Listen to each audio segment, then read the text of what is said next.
everyone, and welcome to Silence of Shadows, our Vampire the Masquerade 5th edition show, where some of your favorite YouTube and Twitch streamers come together to play some tabletop. How are you guys doing today? Good. Pretty good. I can't complain. I'm in a new place, so pardon the echo. Yay, finally, dude. God damn. It's been a year of like, in case nobody knows, like it's been all the times I kept disappearing, like the show kept having to go on breaks, it kept going away. So I was house hunting like all year long, just fucking looking for a place. So we finally here. We are no longer gonna disappear on you guys like once a month. The community's like, are we having a show today? Yeah, exactly. I'm like, hey, as far as I know, the community has built the habit of asking. If I don't put it on social, I am ready to run the show. Me too. Unless someone gets sick or something, man, you know? Yeah. With that, of course, I'm going to get through all of the intro stuff and we'll just get the show rolling so Mathis can take it on. First and foremost, we have some goodies up on our Patreon, our monthly recap for January and NPC name posts. So definitely get some good NPC names. Right now, we've had some silly ones. Try to fit them with the themes that we're going for. I usually try to put that in the post whenever I send that out. Can't have Gragnar Rotting Root happening in like a vampire game. That would work for D&D though. It would work for werewolf too. Oh yeah. So it But not depends. vampire. Well, someone put like something really silly, but I think EE found a way to make it work for this stupid mule that we got. Perfect. Work it in somehow. But it was great. His name is awesome. His name is like Greg the Destroyer or something like that. Greg. Yeah. Well, it's God the Destroyer or something. God of Destruction or something like that. I don't know. Anyways, we also have Sheepdog Gaming GM interview coming soon. So those of you who have submitted questions, that interview will be coming out. It's actually really cool. I don't know a lot about like Sheepy's background in the industry and how long he's been GMing, but it's been cool to get to know him. It was fun. Mathis, there's one up of Mathis as well. If you want to go check Yeah, we that did out. it right before season 2. Mm-hmm. Maybe we'll have to do another one after this season. And then, of course, I have one more thing up here. Bam! The last ditch. The war for Caddick begins. We're going to Caddick, and this time we're bringing some backup. So definitely tune in. We will be starting that Sunday, March 7th at 10 a.m. Pacific, 6 p.m. UK. I cannot talk today. Specific. I'm still getting used to hearing my own voice in my head. I'm trying to do that podcast thing, and it just mumble jumbles your words sometimes. I can't not do it now though. Like I've been Really? doing it for so long that I've been it scientifically, fun fact, it literally changes how you hear your own voice. So after you get used to it, once you start hearing your voice through the screen, it's the same thing you're hearing when you talk normally. It's wild. Oh, But you have more control over like how you want to sound. How you enunciate, yeah. It is helping me on that front, but at the same time, I'm like real tripped up, and sometimes words come backwards out of my mouth. So yeah, I'm still getting used to that. And of course, you know, if you want to go check out our Patreon, we have a lot of goodies up there. That is the best way that you can support us. That's the primary way that we pay all of our cast members and our artists. So if you like all of the cool stuff we have going on, definitely go support us over on our Patreon, and you get really awesome rewards in return for that. We're going to be doing a survey again. We usually try to do these once a year, where we get your feedback too, and we revamp stuff and we change things and we add things in order to make sure that we're getting stuff that you guys, or we're putting out stuff that you guys like, right? We don't want to waste time making stuff that no one wants to see. And then beyond that, you can also support us right here on Twitch by becoming a subscriber, and you get access to the videos in advance and some cool emotes. Also, if you become a YouTube member, you can get access to those emotes as well. And of course, if you're all of those things, a patron, a YouTube member, a Twitch subscriber, you get access to our Discord, which we have lots of awesome behind the scenes chats with you guys. I know Dot had a lot of conversation this last week. I saw it going back and forth. So definitely go hang out with us. It's a really awesome community. Some people run games. There's some RP going on in there. The Layla channel is still going. I think Rick threatened to take it down again. Basically, we try to remove channels that like no one's having a conversation in, which is usually like a month after a show. But Layla's channel's still going. Just wait until Layla shows up in this show. Oh no! Then they're gonna have conspiracies about the universes. Oh, don't worry, it's not the same Layla. Oh no! Yeah, she's way meaner in this one. She gonna die. I'm ready. Or you're gonna die. One of the two. He's gonna die trying. I think Layla will be the introduction to this coterie dealing with imbued. Ooh. Okay, Imbued hunters. Someone's theory was right. There was someone in the VTM Discord channel that said that. It's been hinted at since Rowan talked about her, really, because she's not normal. But yeah, in the chat right now is like confirmation. Yeah, they're like, yes. Oh, really? Yeah, I mean, Imbued's the only kind of hunter that's going to be able to not go down in one hit. You know what I mean? Awesome. Well, definitely, if you want to know about Layla, definitely go check out the Jester on the Corner, because that's when Ollie introduced her into this setting. And then, of course, if you want to go watch the Buffy the Vampire Slayer version of it, you can go watch our show over there. I promise I'm not that mean. And if you watch all the way through to the end, there might be a guest appearance. That's true. That was a huge surprise. We didn't let any of the cast know. No, so yeah. I was barely ready for it. Oh yeah. You came in with a lot of baggage. Let's put it that way. But it was fun nonetheless. Yeah, it was great to have you on too. And of course, if you can't support us on a monetary means, that is 100% a-okay. We want you to worry about yourself first and foremost.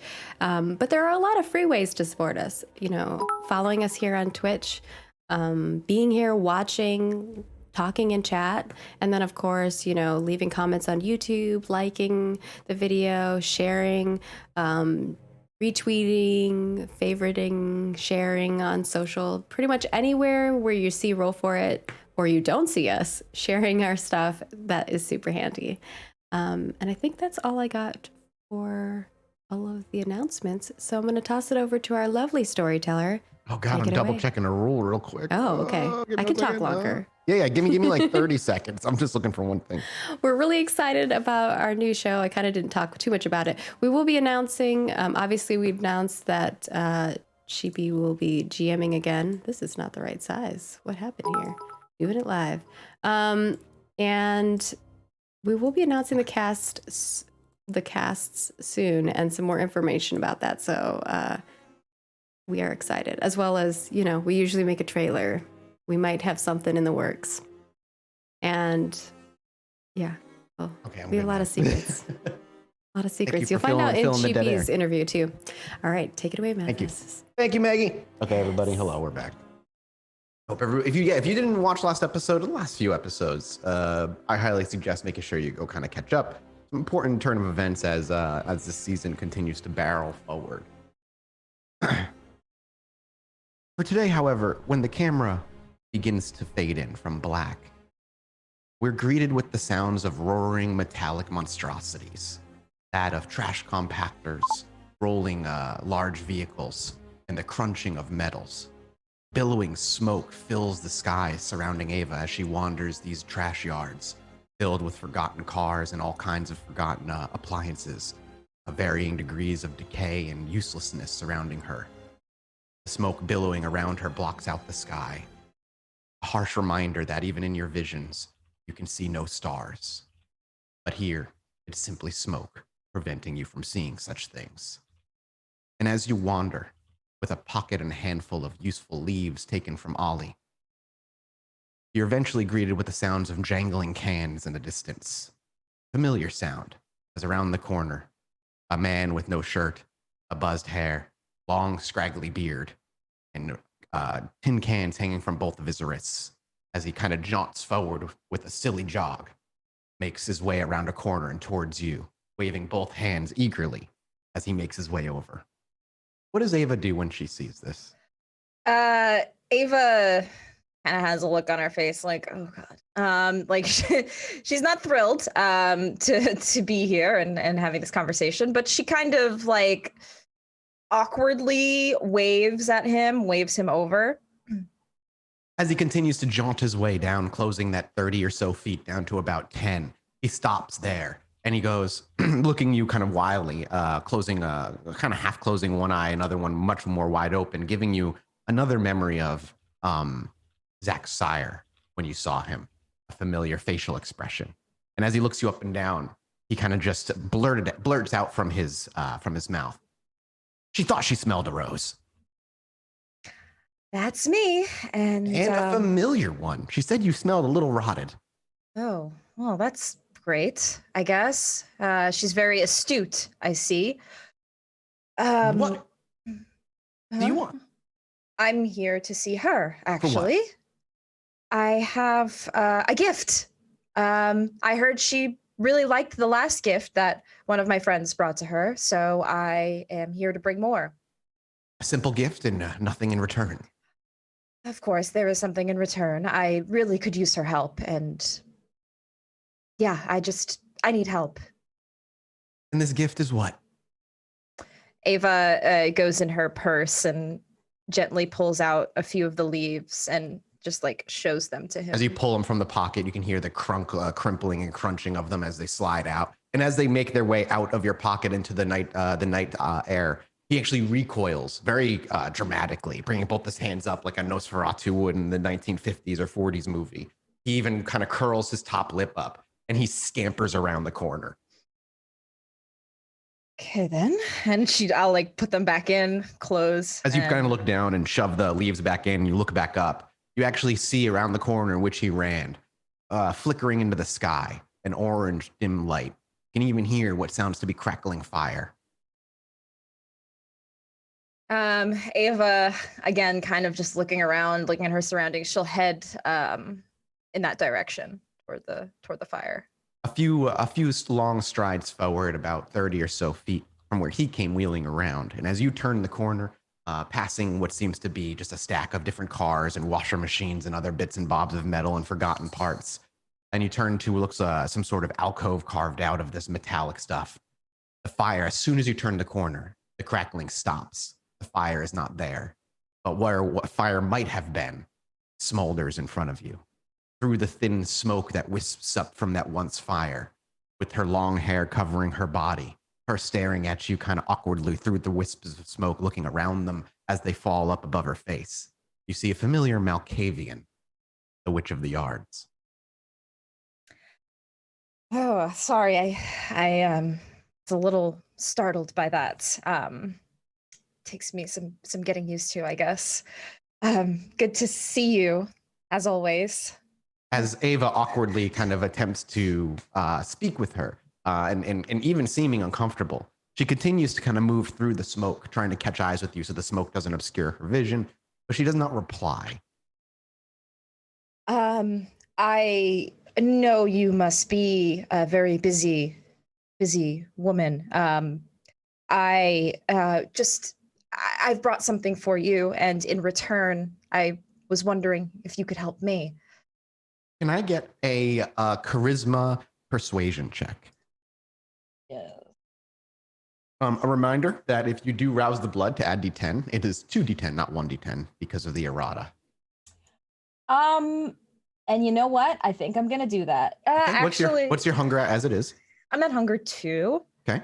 So I'll go ahead and okay. Give me a rouse. So it's okay, your hunger does not go up. Okay. So you add 2D10 to this pool. Got it. All right.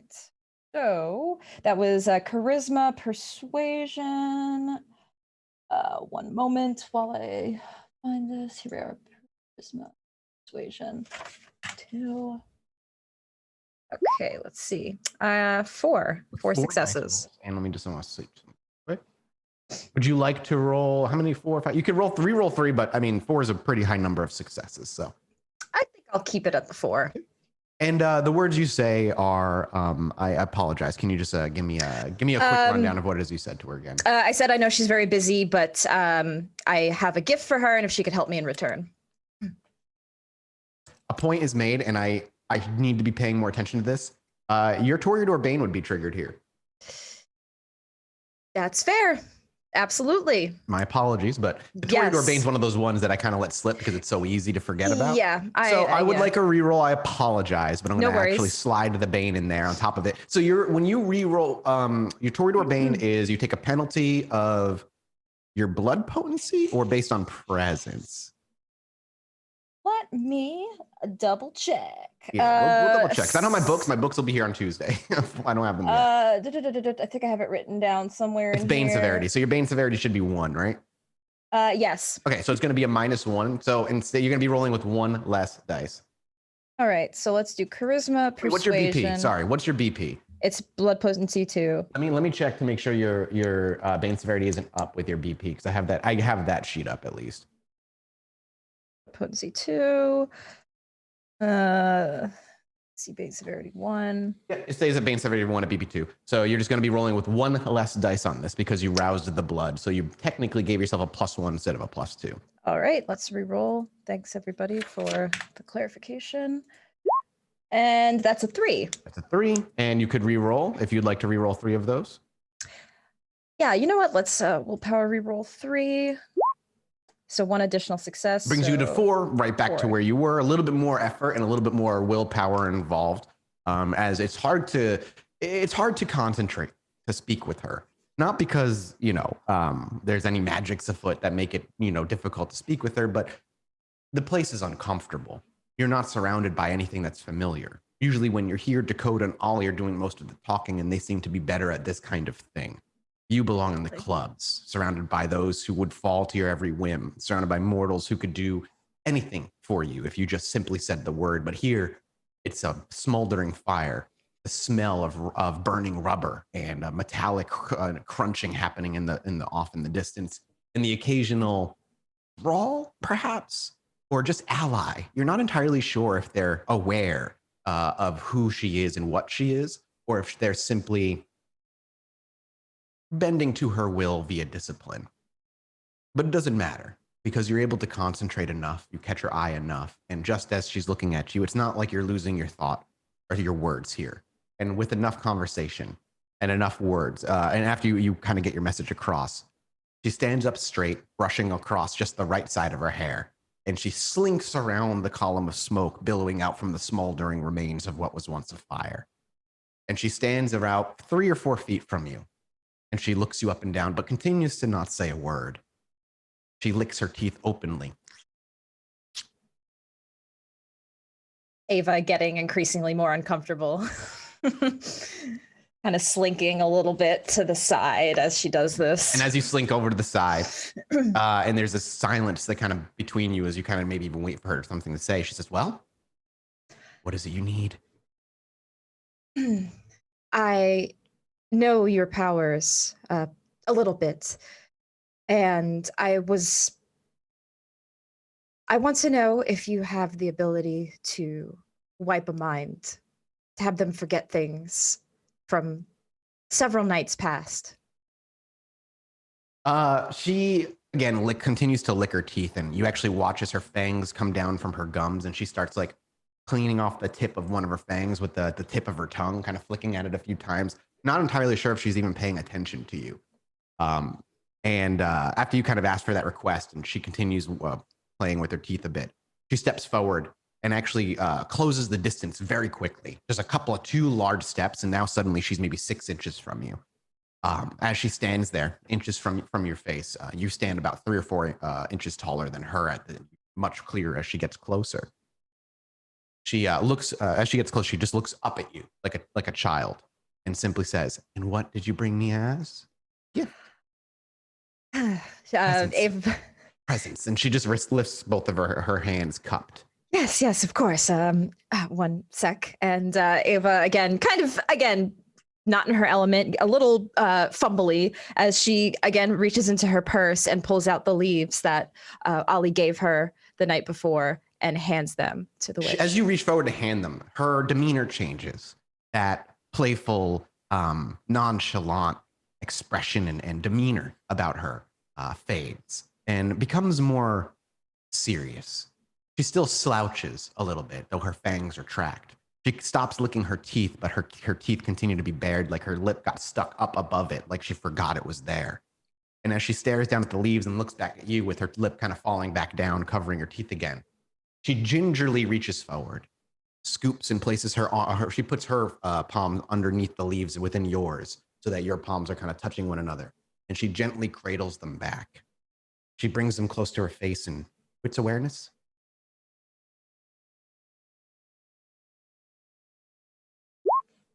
Three successes. 3 successes. You can reroll 2 if you chose to.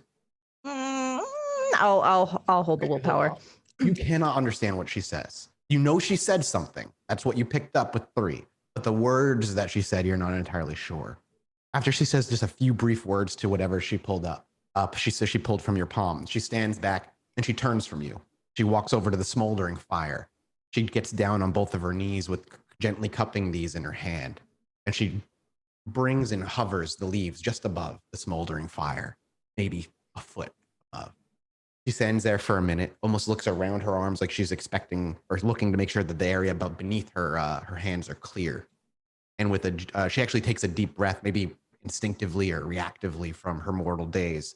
She pulls her hands apart. And as she does so, the leaves that you had in here all begin to tumble down very quickly to the smoldering fire. And as the first touches, do you have unseen? Are you looking at, do you have Sense the Unseen on? Yes, I would like to sense the unseen. Yeah, yes. I mean, it's free. It's level 1 power. Yep. As she does this, I imagine Ava kind of takes a moment and she attunes herself to those things that are beyond. And as the first leaf touches the smoldering ash, a flame picks up. But the flame is not what you would expect. It lacks that orange and yellow glow and the smoke that filters up.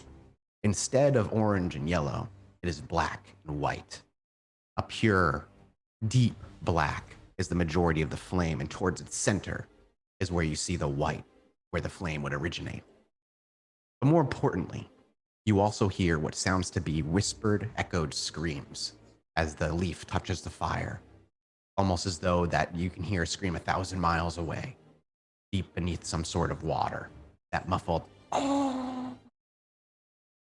And as each leaf begins, the flames grow. And as each leaf begins to catch fire, the screams louden and louden.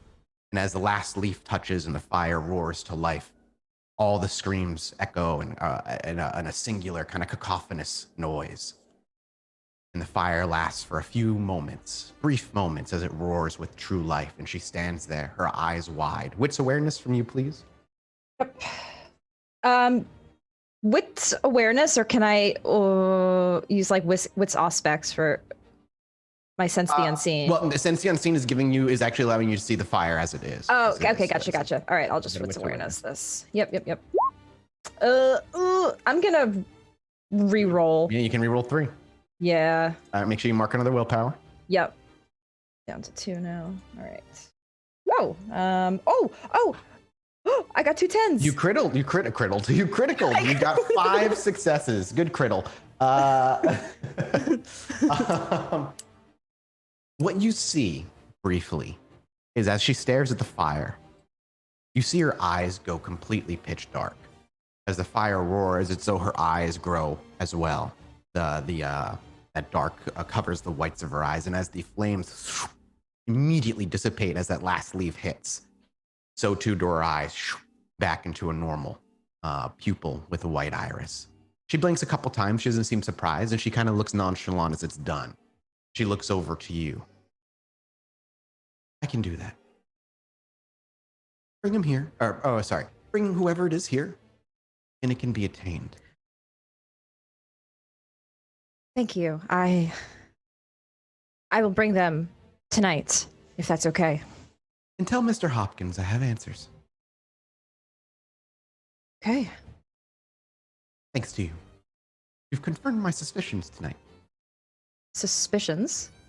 He only brought me one. I had a hypothesis. Could not be confirmed until I had more. She smiles widely. Thanks. You're welcome. Well, I guess that's it then. I appreciate your help. Her eyes dart away from you and they begin to just wander and stare at the skies, maybe the trash behind you. Ava slowly backs away and kind of makes her way out of this strange place. As you turn the corner and you kind of back away from her, you don't see any smoke billowing from where you once were, and you don't see any fire crackling. You make your way to where you met that particular person with tin cans. Don't see anybody there. And as you wander the yards, eventually you happen upon the exit.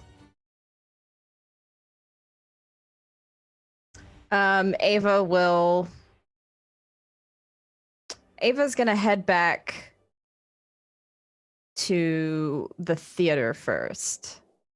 And as the camera pulls up above the yards and we see Ava kind of quietly alone walking away from the yards, we'll blur over to the theater, or we'll blur over to the boat rather. Dakota, I need 3d10 rolled from you first. Okay. Okay. As we've been healing aggravated damage incorrectly. Okay, yeah, I'll roll it separately than the other rouse. Yep, give me the 3d10 first, and then the rouse. That was d20. Yo, I'm so sorry. I'm blind as a bat. Let me try that again. Yep, 3d20s, though. You rolled pretty well. I know, I did. Let me try that again. I'm so sorry. Hey, okay, well... So you gain 1 hunger and 2 successes, which is good.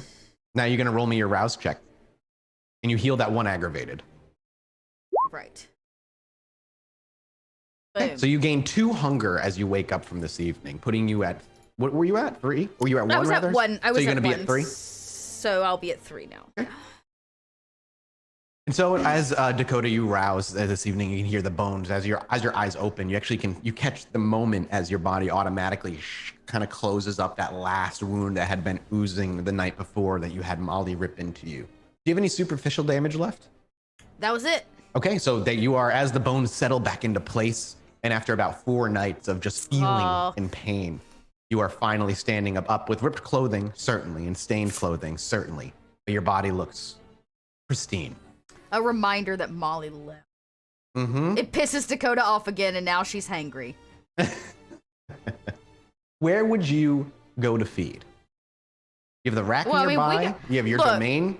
I was trying to say, we worked far too hard for that domain, not for me to feed in my own domain. But you're in the boat, so I figure the rack is closer in case Dakota's hunger, because you're at 3 hunger. So 3 hunger is not like this little thing you can ignore, and that is rather close. Right. I hate I'm not going to force you to not feed. Like if you were at 4 hunger, I might say, listen, it's kind of a hard thing to concentrate and get down to your domain that far away. So at 3, I leave it up to you. What do you think Dakota would do? It's a consistent thought. It's always there, but it's not overpowering. Dakota would not go to the wreck. She hates the wreck. It's like Madison. Mm-hmm. We only go if we have to. So Dakota will go to her own domain. That's why we worked so damn hard for it, and she will feed there, even if it tickles at the back of her mind the whole way. A feeding roll.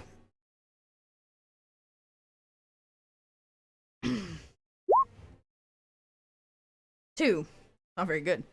2, it's enough. No, it's but enough, I think I was gonna say that's it's exactly enough to feed what an hour domain. Yeah. Yeah, that's exactly what you need for your domain. So, without benefits or penalties, you are able to kind of pin someone in a back alley, and somebody who is talking shit to somebody. That didn't roll.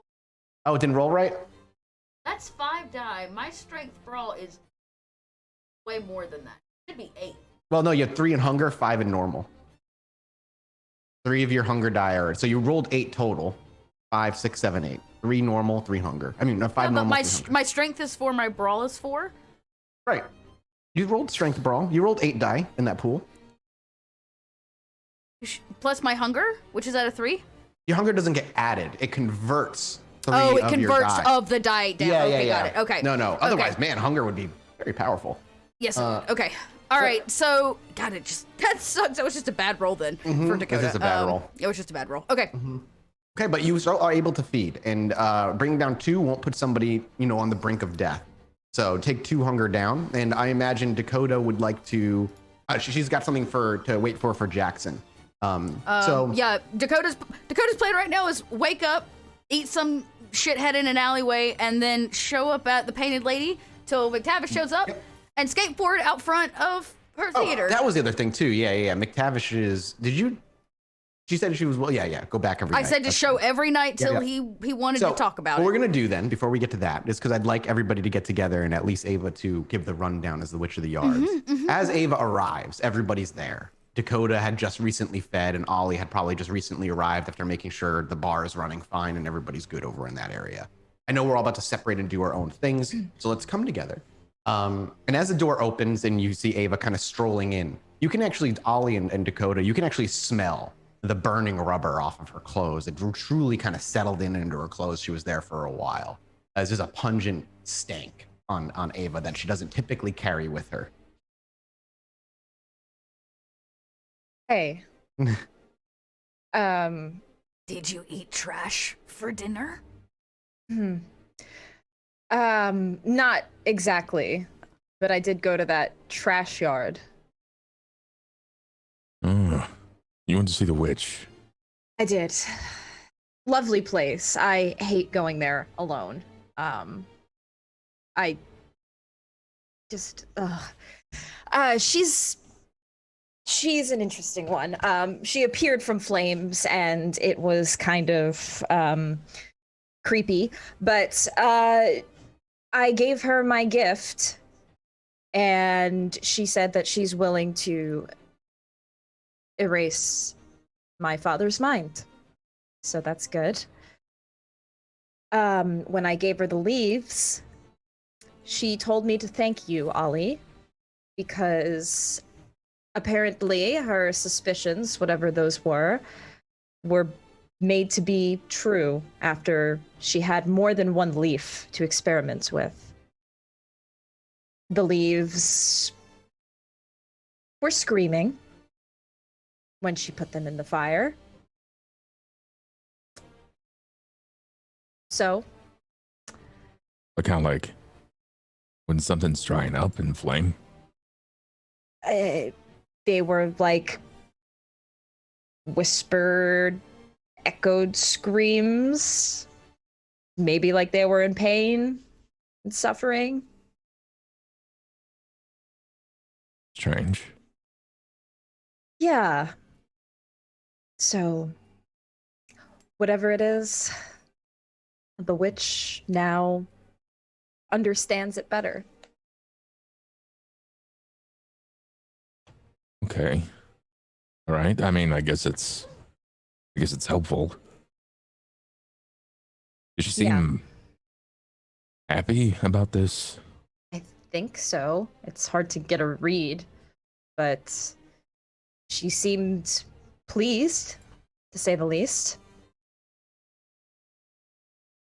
All right. So I guess you really made her happy in bringing these things to her.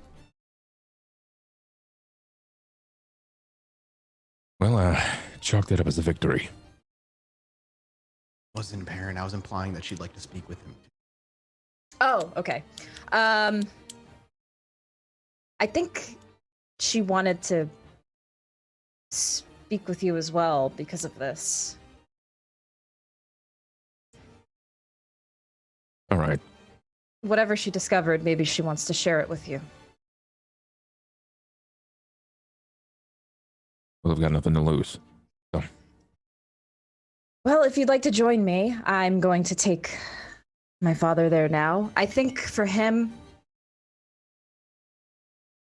before all this happened, he thought I was dead. And I kind of want to keep it that way. I think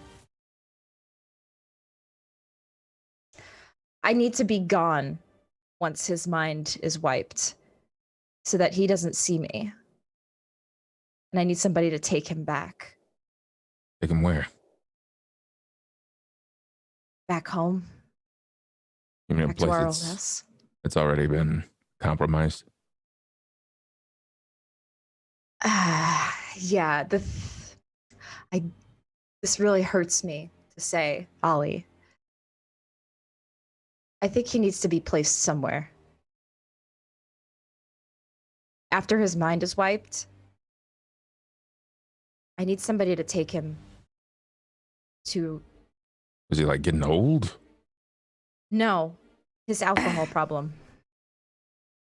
I need somebody to take him to a rehab center.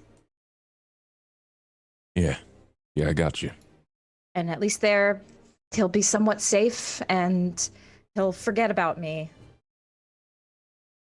Or forget about everything that's happened, and... So do you want him close so you can check on him? Or do you want him far enough out? A good center? I think he should be taken far away from here, so that no other people can harm him. Look, I think it's important to note that any of these sinners they're getting hit by kindred.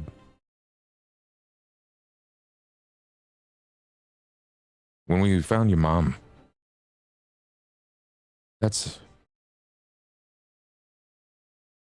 I succeeded in my early life because of being so physical. But there's some kindred that don't really do well when it comes to the physical. They need someone who's already weak of mind, someone who's not so strong in body. And your mom, I remember passing by some of those rooms. There were Nas in those rooms. In a place like that, if you want to get him totally out of the shit, you got to get him out of Chicago. But yeah, I can take him to a nice place. A place that I would trust. Yeah, I think you're right. Maybe we should take him out of the city. And don't tell anyone about it. No. Keep it secret, keep it safe.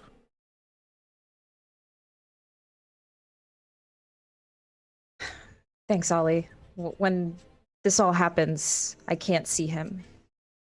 He just needs to think he had a really bad drinking night and blacked out, and then he gets taken somewhere.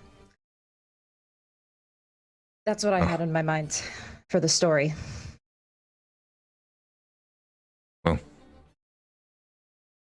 even if you forget about this and you want to move on, you're going to have to figure out his constant life care. These places, these rehab centers, they can only go so long. If he needs extra care, you're going to need to go the extra mile. And I can set up some stuff. As long as you don't mind helping, I can set up some things and set up some sort of an account for it to draw from to make sure that he's got good care. I think that's a good idea. I would appreciate that. I can provide whatever funds are needed. Yeah, I don't think it's going to be a lot. I didn't really get to see old man, but I can't imagine it's going to be too much. Yeah. He is getting old now anyway, so it would be good for him to get proper care after all of this. What about you, Red? What are you doing? What's your night looking like?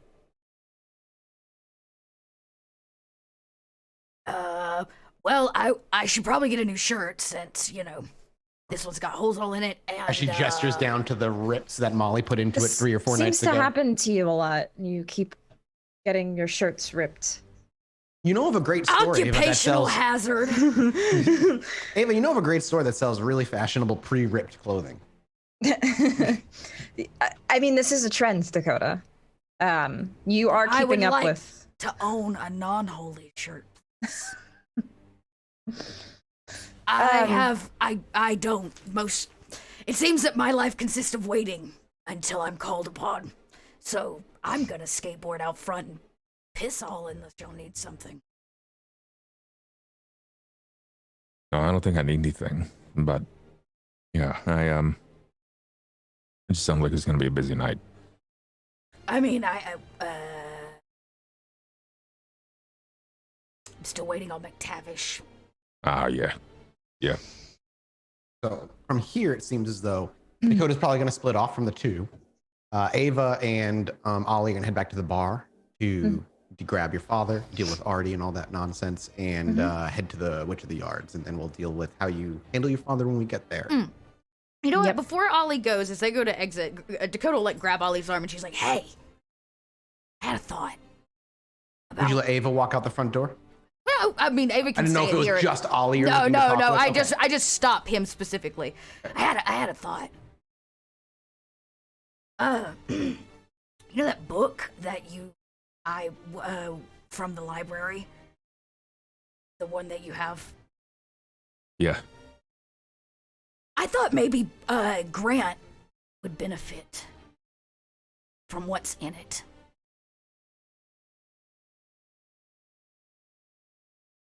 In light of our less than educational chat session. Yeah, you're probably right. You know, a little less schoolhouse rock, a little more practical, actual shit. Yeah. Did you want me to drop by and get that book? Or... I'm just saying it. Oh, wait, it's here. It's here because the last person that had it was Darian. The last person that had Dakota's journal was Darian, which means it would have been here at the theater. Dakota passes it off to you. And she says, I gave it to you anyways, but I'm saying, you know, if you want to give it to Grant, maybe it'll help him understand. Yeah, I can put it on loan and tell him that it's specifically from you and probably help him a lot. Maybe not. I guess he'll figure it out anyways, won't he? Yeah. He's gonna make fun of me anyways, so what goddamn difference does it make? You pick and poke back. It's fine. It's all in good undead humor, right? Well, yeah, except he's not fucking undead. You're not wrong. Yeah, you kind of giggle and slap him on the shoulder. He's not undead, at least not yet. Skateboard comes off the wall, clacks onto the ground as everybody gets ready to split and head their separate ways. And as our camera angle catches all three of them, we watch as Ollie and Ava begin their way heading north, while Dakota skateboards her way in the opposite direction. But the camera follows Dakota as the two groups of kindred from this coterie begin to separate for the evening. We watch her skate around familiar territory, checking in on her local hotspots, maybe local people within the domain that she's known for quite some time now. As the weeks go on, we see her pop into the local pawn shop where that elderly woman who's still back there is happy to see you. I imagine you don't pop in too often, but just occasional bit, hey, just checking in. I'm still alive, by the way, don't worry. All those explosives I had a kill point me. to prove to her. Yeah, exactly. I imagine that point was proven at some particular point. But after about a couple of hours, as you make your way toward the Painted Lady, as you're about to arrive on your skateboard, you can actually feel the gentle vibration of your burner phone in your coat pocket. Damn it! As you reach in and flip it open, it's not a phone call. It's a text with an address on it. Nothing more. Okay. Do I know the address? As you look at the address, you know it's out in the near north side. Oh, that's a long way. A decent distance. You were already heading north as it was. It's just much further north than you were going to stop. Would you say it would be beneficial to maybe take the Labyrinth to get there faster? Do you have a point in the Labyrinth yet? I do. I bought one. If you have that first point, that'll just reread that first point for me. Oh. I know it's to recognize the basic symbols of going in and out, I think. Yeah, and it basically means that I know the route to his bar. So I basically know the bare minimum to get around. Right. I just but since you took the dot, you have all the benefits of the first dot. I just need to know what that first dot is because I don't have it. I'm gonna have to pull it up. Yeah, please do. Because I don't. In the Chicago book, I think. Is it? Yeah. Do you have it on your sheet, Bub? What one dot is, or do you have two dots? Let me take a look here. I wrote down the pages and all that jazz too. Okay, so. cool. Oh, good. That'll be helpful because I'm just. The Labyrinth is page 279 in Chicago by Night. Cool. I got Thanks. you. I do that for all of them. All my books on Tuesday. I got my Cult of the Blood God book in too. I'm excited. Nice. Chicago's popping open, and you said 279. 279. Yes. Okay. Let's see how we do. Oh. Okay, that was the actually PDF page too. You're killing it. Tunnel access. There are several tunnels one can travel through in the Labyrinth that exit to different levels of the city. A kindred from the Labyrinth who knows The way has shown you which turns to take, and markers to follow. If you follow that path, none in the labyrinth will harm you, but if you stray from it, you risk worse. Right. Knowledge is useful, so there doesn't seem to be a role. It just gives you that access. Gives you not access to the basic paths that lead you to the basic areas outside the city, which is exactly what I thought it was. I just wanted to make sure. Yep. So we see Dakota as she gets the phone call, and the painted lady's maybe 4 or 5 blocks out at this point. She stops and kicks her skateboard up amongst a few stragglers who are behind you. And as you kick your skateboard up short, kind of stopping abruptly, a couple people bump into you. Like, oh, fucking watch where you're going, kid. Jesus fucking Christ. As the guy and his wife both turn around, but the guy is maybe in his 40s or so. He's wearing a button-down shirt and long jeans. I go, hey, don't call me kid, middle-aged person. And he looks to you with a raised eyebrow, and he's like, and he just kind of looks you up and down, doesn't really know what to say, and then just gives you a look of disgust and continues to walk. And back to and you can actually wits awareness. Give me a wits awareness. I hate them. People are horrible. Think vampires are bad. Vampires aren't bad. People are bad. It's true. It's true. Yeah. 3. You actually hear him as he leans into his wife. He's like, God damn, Mayor's letting the city go to shit. Usually would have seen her down south, and her kind down there, ruining these streets. As you kind of scream, he actually jumps, and he is like, I'm calling the cops for harassment. That's it. And he reaches into his phone and he starts pulling out his cell phone.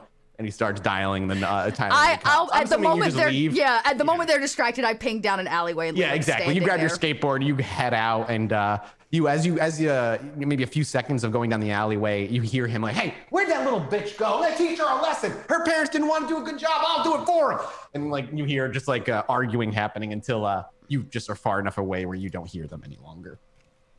Perfect. I hope as you're skating through the alley, you see a familiar graffiti symbol. It would look like nonsense to anybody else, just part of, it's actually a larger graffitied word, but somewhere within that word, generally near like the O, somewhere in there, as you look for the right markings, the right leaks of like the right, I don't want to say leaks, but the right extensions of certain spray paints to create a form within the letter itself.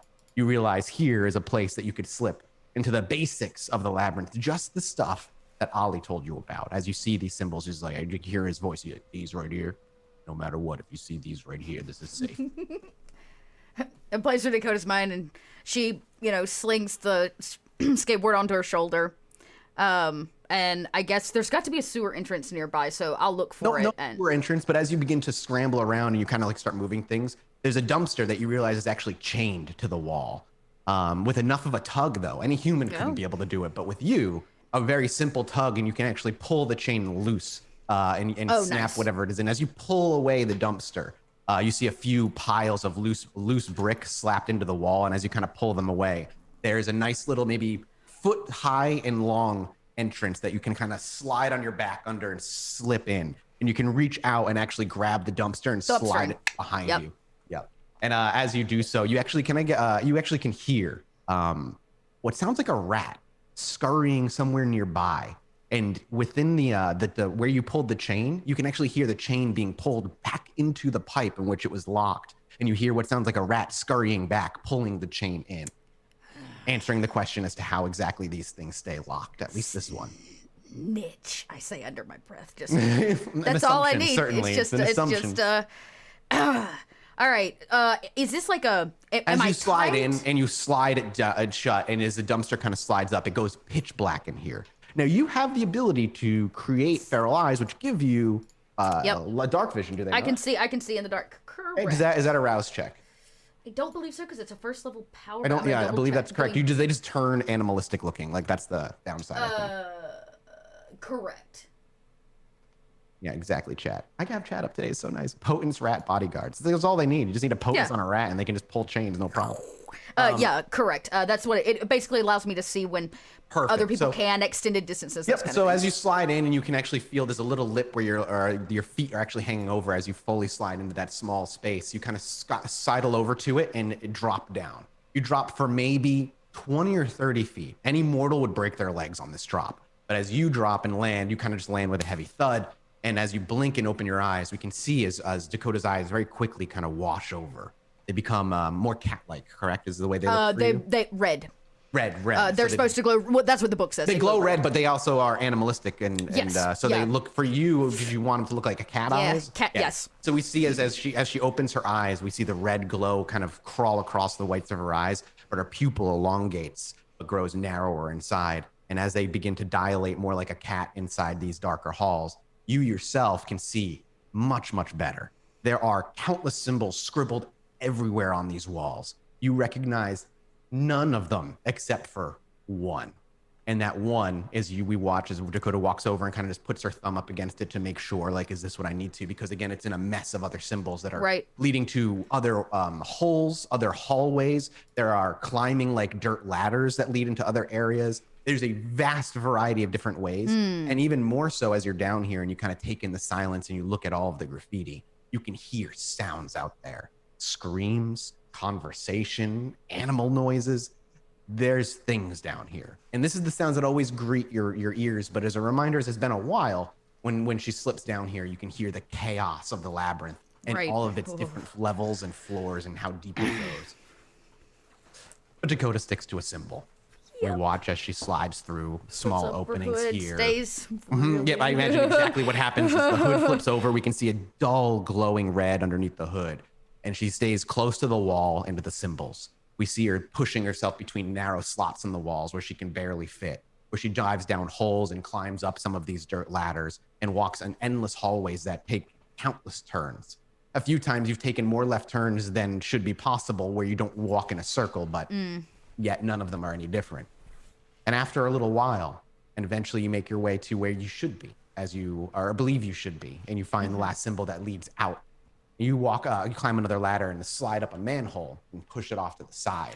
Are these like proper round sewer tunnels? How much water? Some of them, down here? not all of them. Some of them that you walk, you'll come out of so the way it works is like sometimes you're just in a dirt hallway that spills out into a concrete tunnel where then you need to then go into a crawl space that leads to a ladder that was put there maybe years ago before it's a mix and match of like modern build, old build, layers of old Chicago underneath. The labyrinth kind of scrawls across all of it. And as you pop yourself out, you find yourself in downtown Chicago, near north side, not quite all the way there, but you're just north of the Ivory Tower on the border of that little running river that cuts across the near north side in downtown Chicago. From here, though, I imagine Dakota can see that she's finished construction. Oh, yes. As you pop out here and you get a good look at the Ivory Tower at this point, you never really took it in as you've been doing a lot of business. All the constructions, all the construction vehicles are long gone. The cranes have been removed. And now the Ivory Tower is the tallest building in Chicago by many, many, many stories. All right. Well, I got somewhere to be. So Dakota will, as soon as she's out, she hits the street again and gets moving. You kind of blink your eyes and the glow dissipates and off to the near north side you go. Another little while of walking across a bridge that leads across the river. And just on the other side, there's a small community center, a YMCA. And as you make your way there, you realize this is the address. You kind of look up, look down, double check, and this is where the text message tells you to go. Now, as you kind of take in the YMCA, there's a few people milling about. You can't really tell who's who.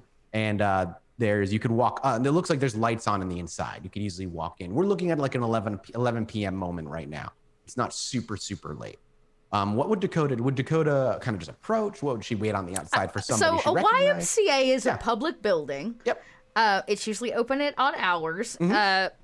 So I think it would not be suspicious, basically. I would not be suspicious, to go in the front door. So I think I probably would. Okay, I may take a look around out here. Do I see? I'm guessing I don't see anybody. You can wits awareness for me, absolutely. Yeah, because I don't want to miss them, but of course.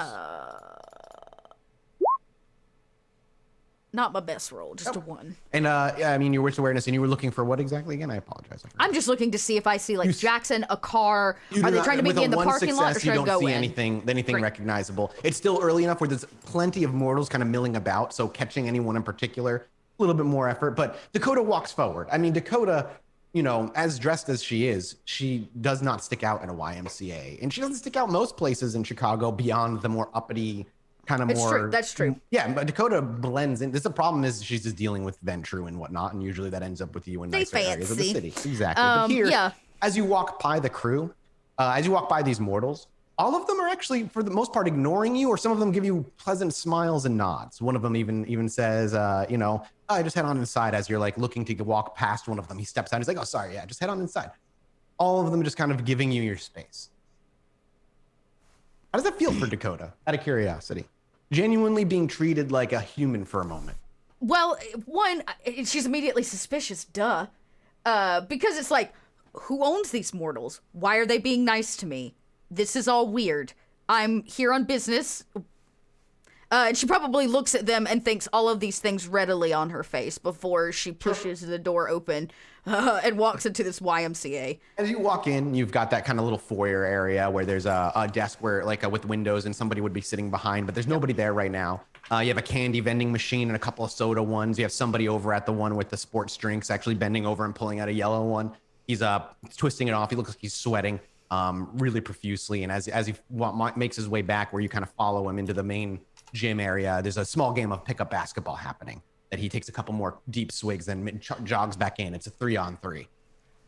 There's a mix of boys and girls as well. It's not just men on men. It's a varying degree of ages as well. Just people playing. I was about to say, that's a YMCA at its finest. Exactly. And you kind of looking around. Maybe even would Dakota have gone to like a YMCA in her past? Is it something she was familiar with, like these kind of community centers? Oh, for sure, because that's where I was probably at some point hung out during the day, and then a shelter at night. So we see Dakota kind of looking around, still not seeing anybody, climb up on some of the bleachers for a minute and watch the pickup basketball game for a moment. There's not a lot of places Dakota can go for now, and she doesn't see anybody she's familiar with.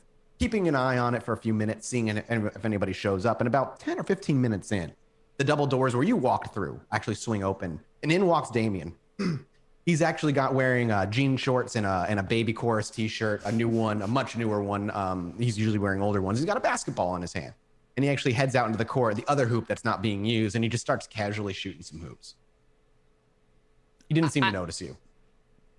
Damien. Well, then I'm gonna wait for this dude. Okay, I'm gonna wait for it. Wait till he does. I'm gonna literally sit here on the bleachers and just like stalk until he notices. My job's to escort him, so. He's doing some very just casual shooting. He's not talking to anybody. He takes a few shots from the 3-point line, a couple from the inside, does a couple layups.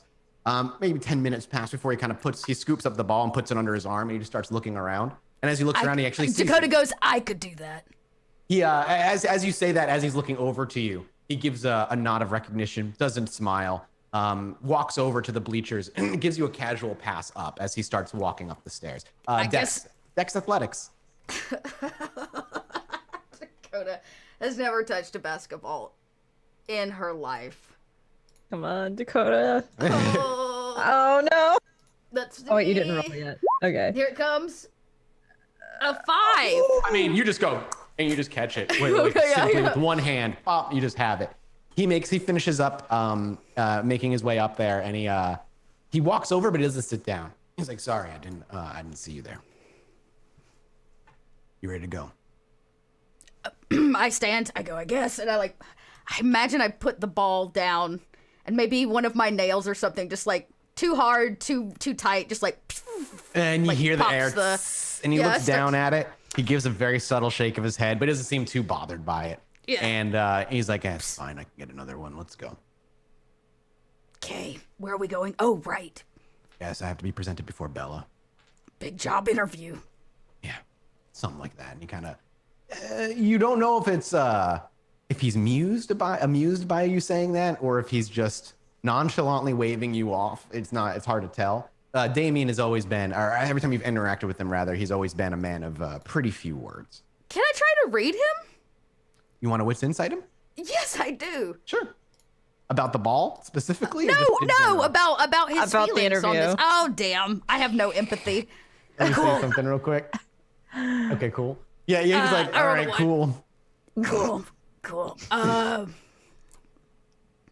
As you kind of like cool, and you maybe even stand there awkwardly for a moment, he starts to walk. You get behind, you walk with him down the bleacher stairs, out the front door of the YMCA, and you begin your walk to the ivory tower. Is he wearing jean shorts to Bella's? Yep. Oh yeah, they're ripped up and older. Absolutely. Dakota loves this so much. It's gonna be brilliant. Okay. Yeah. He doesn't say much initially. Does Dakota try to strike up conversation? I don't... maybe she tries and she can't find any words, because I feel like that's what Dakota would do. Like, she feels like she should be saying something, but... There's a couple, so maybe that's what's happened. You're like, How you doing? I'm good. How about you? Just another night. You, do you know Hodges well? Not particularly. You stoked to possibly be working for him? He kind of takes a moment and chews on it. Not that he has a look of concern on his face, but he genuinely, for the first time, seems to think on it. I just do the job. I do the job. I'm not really there to serve him. Yeah. You, you don't seem like a fella who needs a tag along. On the off chance someone gets word of what we're going to do and wants to try and stop me, extra pair of hands or even just a witness to come to my side in Elysium to bring justice to those who perpetrate the crime. Yeah. Just what everybody wants. Justice at my hands. Oh. He does side eye you when you say that, and then it looks back forward. I'm gonna be honest with you, Damien.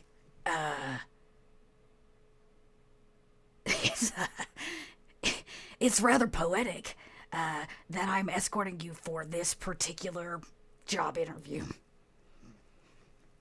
It wasn't coincidence. I imagine not. You don't seem bothered. Why would I be bothered?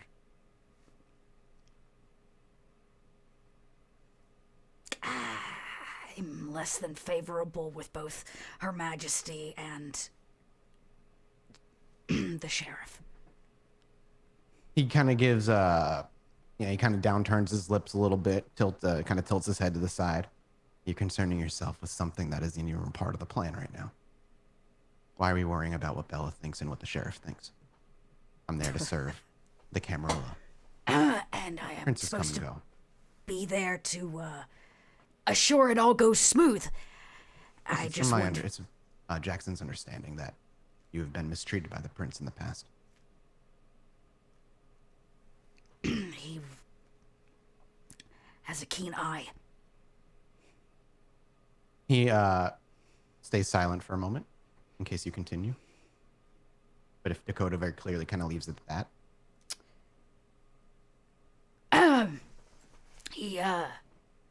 Did he tell you? About what? About Bella and Hodges. I'm aware that you have a shaky relationship. Details are not mine to know.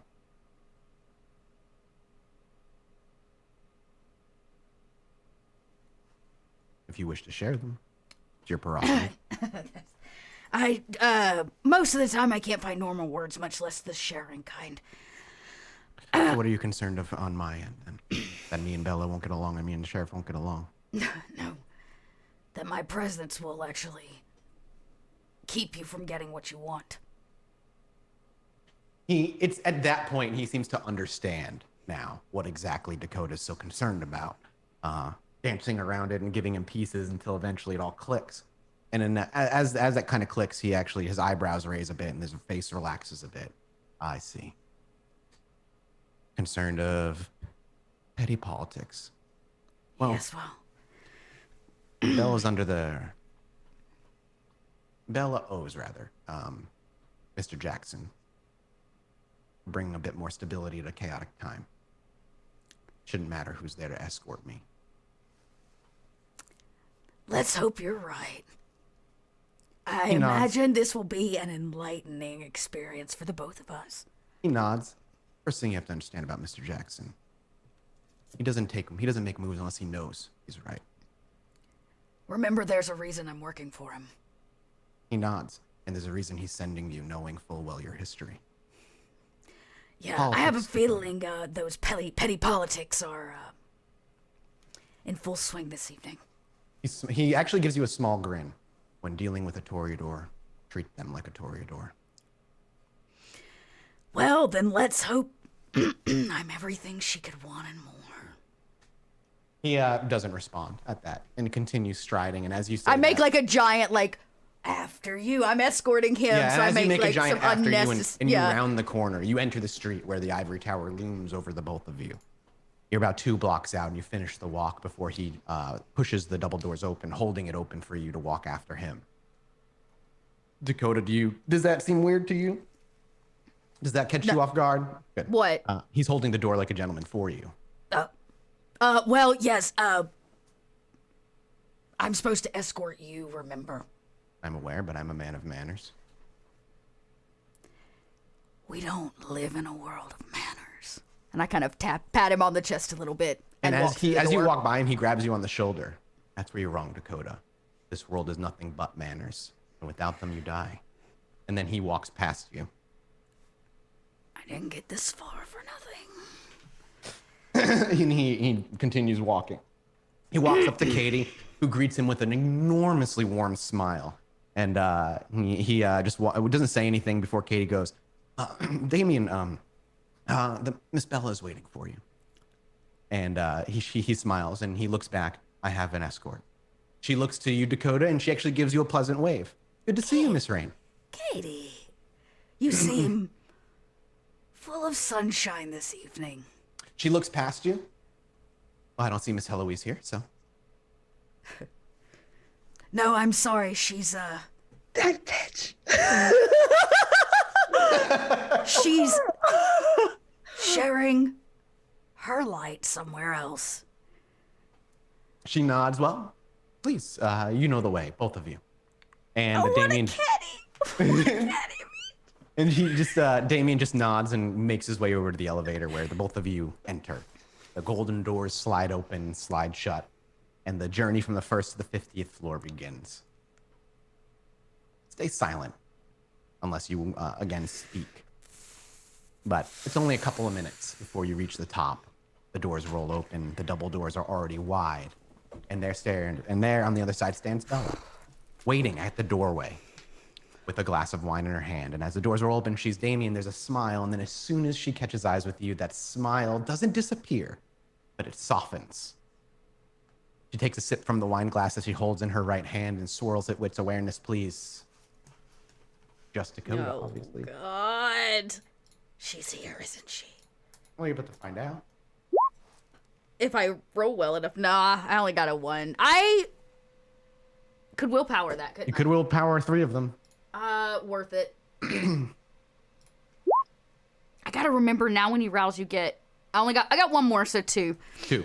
You don't... It seems that the shadow moves in sync with her. Okay. From these successes. And she, as she sees you, and again, the smile softens and she takes a sip. She swallows and says, welcome, Damien, and he looks over and then to you and then back to him. Bodyguard with a raised eyebrow. And Damien simply shakes his head. Acquaintance. And he steps and he looks to her. May I step in? She steps to the side and welcomes both of you into the main room. The fireplace not smoldering, but there's still wood in there that looks like it hasn't been lit. And plenty of gorgeous artwork that now hangs from the walls. The door shut behind the both of you, and she strides in her high heels, wearing a really gorgeous long white dress with red highlights on certain aspects in the back. And as she strides past you, taking another big sip from her wine glass, making her way to her desk before she stands in front of it, spinning to the both of you. She looks to Damien and to you. Well, what do I have the pleasure of? I know Mr. Jackson wished to have you speak with me about pleasantries in business. I'm not quite sure why Dakota is here, however. Damien looks to the prince, does not look to you, and continues extremely stoically. Mr. Jackson believes that you are in need of new hounds. From our understanding, and now that he is on the Primogen Council, the Camarilla here in Chicago are lacking security. Mr. Jackson believes I'd be an excellent nomination for such. And as he looks over to Dakota, the only hound that lived, brings me here as recommended by Mr. Jackson.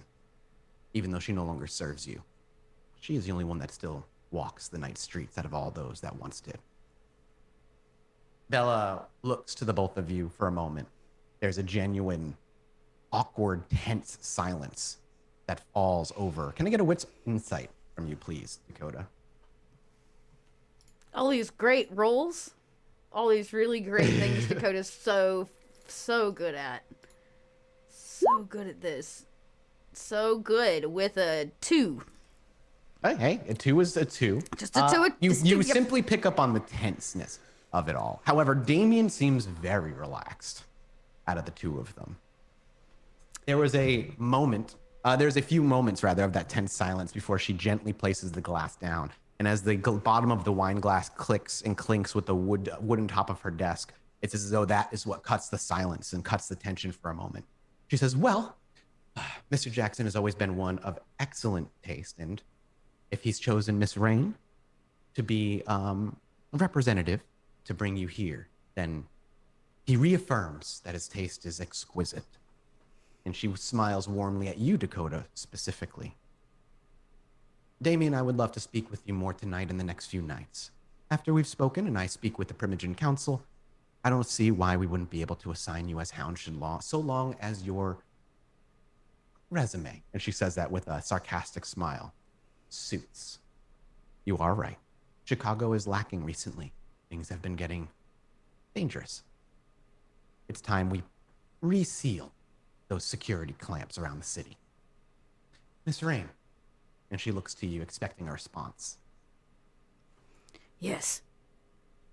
Thank you for bringing Damien to my attention here. I'm sure Mr. Jackson would only have chosen you if he trusted you. I imagine so. Smiles again. He certainly has an exquisite kindred working with him. I'm sure he knows that. And if he doesn't, well, I'll send along that message with you. Please, Miss Rain, one of the best who have ever worked for me. You may leave now. You are excused. Damien actually does turn and look to you, and he gives you kind of just an understanding nod, like it's okay. Dakota leaves. The doors are opened by the external security before you even reach for the doorknob, and the elevator already is rolling open for you as you step out. As soon as your second step leaves that giant room, the doors close behind you, and you can hear the of the lock. You stand in the elevator just as it's beginning to close, and it begins to go down. What do we see Dakota alone in the elevator doing? Is she just kind of biting her lip and thinking on things? I imagine there's a strange noise as she's digging with her fingernail F-U into the metal elevator wall. Okay, all right. Very slowly, just like the way a kid will carve something in a desk, just to leave it behind. And as the elevator rolls open on the first floor and you stomp your way out, as you pass Katie gives you a wave. Oh, it's good to see you, Dakota. You too, Katie. Don't let the job get you down. As you do that, she's like, okay. And out the front doors you go. Right before I hit the door, she says I stop. I turn around and I go back to the desk. And I lean over and I go, what do you know about Baby Chorus? The band? You seem rather enamored by Damien. Oh, Damien. Are you a fan? As you say that, she just kind of like, oh, Damien. Okay. He's just so fucking goddamn gorgeous. Baby Chorus? All right, I'm gonna be honest with you. My dad loves Baby Chorus. I'm not a huge fan, but Damien. I see. You don't? And she looks to you. I don't usually ponder such matters. Well, she doesn't really know how to respond to that. Does she kind of put that out there? Yeah, Damien? Dakota's like, but I'm sure that a beautiful woman like you has good taste. She kind of flustered, like you can see the blood rushing to her cheeks as she kind of looks down and smirks. I've got a lot of work to do. It was good to see you, Dakota. Give Ollie my best. And she starts typing away. I smile. I go, I will. And should I give Damien your best? You're gonna see him again? I mean, I wouldn't say no. As you finger guns. You just kind of walk off and leave. Yeah. I'm not supposed to escort him back, right? I would feel like I would know what the job was. You have the burner phone, and Jackson said when the job was done, he'd probably reach out to you in the next night or so. Basically, it's just his communication tool with you is the burner phone that you have. Remember, Jackson has also made it clear he likes technology a little bit more than the average kindred. That's true. I imagine we see Dakota then hit the streets on a skateboard, like heading to the painted lady. Muttering Bella's smarmy bullshit. Working for Jackson, so weird. And she's like skating down towards the painted lady. She seems as you start skateboarding down, and it's at that point the camera kind of like stops about halfway down the sidewalk with you as your skateboard continues with you, and it then blurs down to Ava and Ollie. You're a couple blocks out from the train yards or the junk yards. You can see the billowing black smoke, and you can truly smell the burning rubber and the just work being done here. It's from here on out, Tracy. You will have a -2 for your Bane severity for dealing with any social abilities. So keep that in mind. Ollie, you've been here a few times as well, and you all recognize it. Is there any, again, Ollie and Ava don't have a ton of alone time, but I don't know if there's anything the two of you would want to talk about on this journey. Did we grab my dad? Oh, that's right. We were doing your dad first, not the training yard. Yes. Well, let's go to the bar. We are about to approach the bar. You can hear the boisterous voices on the inside of the bar, not the crunching of metals. You hear music on the inside. It's not baby chorus. You hear some other song playing on there. But it definitely sounds busy. But on this walk, would there have been any conversation?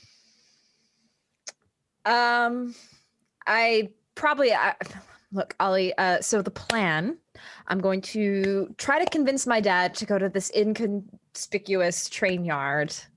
I'm sure nothing will go wrong. And then we do the thing, and then you take him.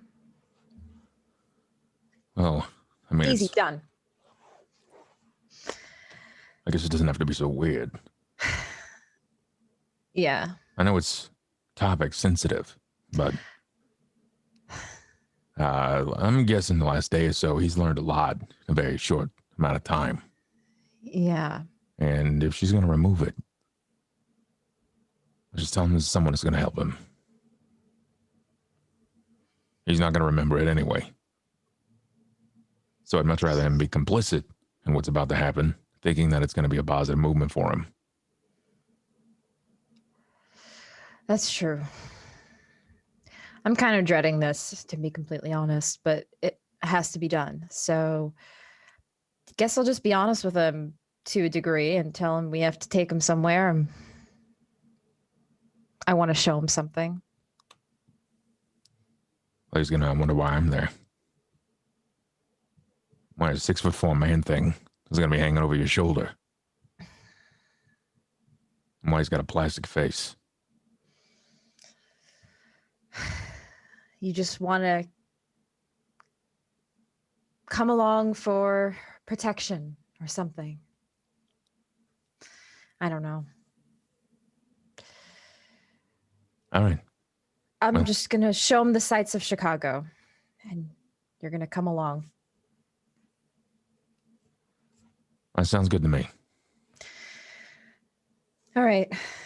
Into the back door you go. And as you open the back door and both of you make your way in and you shut it, you're greeted with the sounds of Grant? Yeah, it's definitely Grant's voice going, chug, chug, chug, chug, chug, chug, chug, chug. And as you round the corner to the kitchen, you see Grant, your father, and Artie all standing around, maybe a guess, you don't recognize the face, as he's taken this enormous bottle of beer and just chugging it. Who is chugging it? Some guy. Maybe? Oh, okay. You're not entirely sure? Not anybody you recognize. And he's just going.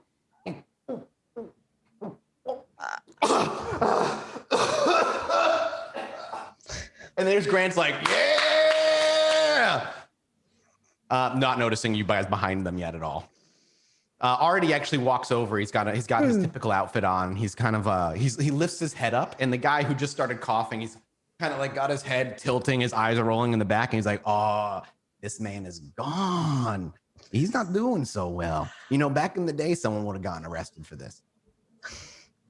And Grant's like, what? Someone got arrested for being drunk? What the fuck are you talking about? And then Grant's like, oh, that's right. You're one of one of my boss. Yeah. Oh God, how long ago was that? And Artie just shakes his head. Oh man, I don't know. Last time I even 20s, maybe something like that. It's been a while. Did you guys say anything? You're just like letting it go. I'm just watching. Yeah. Okay. And as it's a while, Artie's like, well, it's been a while, so I'm excited. And you actually see him. He actually kind of takes the man by the back of the hair, tilts his neck to the side, and he actually leans in to go drink. And this is when I step in. And what do you do? I'm going to put my hand in front of his face. Oh, shit. Gonna, like moving like a child, like a parent trying to stop a child from doing something, guiding them away from it. He's going to bite your hand, potentially. Shit. He's going to bite. It might be better to grab him by like the scruff and just be like, can I just put my hand on his forehead? yes, you can. Can I get a strength brawl check, please? As you stop him. Back. Yeah, you got it. You push the head, the body will follow.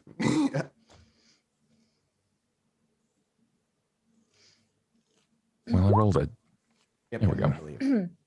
3, no messy, thank goodness. 3 no successes. critical. Okay, that's fine. So 3 successes as you do so, and you plant the hand. He actually goes, hey, what the fuck, guy? And as he goes to turn, that Grant also turns, like, hey, boss. And he actually steps back a little bit. Hey, Trey. Hey, Ava. Hi. Hey, boss. No, don't worry about this, man.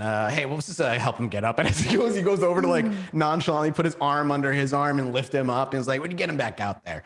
You won. He was the 100th customer for the night. All right, out front." And just starts bringing him out front, leaving Artie and you guys in the back. I'm gonna inspect my dad and see if he's been drinking. Okay. As you actually look your dad over, and kind of like, your dad's been quiet the whole time. He looks sober, at least as far as you can tell, just by looking at him. Having fun, Dad? Yeah, I didn't know something. He was going to show me a party trick, something about watch me get drunk by kissing a man's neck. I don't know. Oh, it's just, oh God. Yeah, he's real weird. He's don't just ignore everything he says. As you say that, the door swings back open as Grant comes back and he's tying up his apron. He's like, well, back to work. Good to see you, boss. And he starts heading over to the flipping station. I'm gonna look to Artie. What the fuck do you think this is? Some sort of like kindred frat party? Nah, man, I'm just trying to get some food, and it'd been a while since I felt the buzz of alcohol. You got plenty of it sitting around. I didn't know it was legal until, well, I was here. Which part? The alcohol, or just openly feeding in front of multiple people? Well, looks like he points over to Grant. He's already in the know. Yeah, he's in the know. And then he looks over, and then he looks over to the father. He's like, I can just make him forget.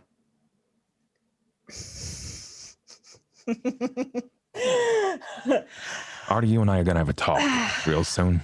I know that you're hungry. I get it. Right. You're gonna have to be a little more gentle. I wasn't gonna kill the fucker. I just wanted to get a buzz off of him. Well,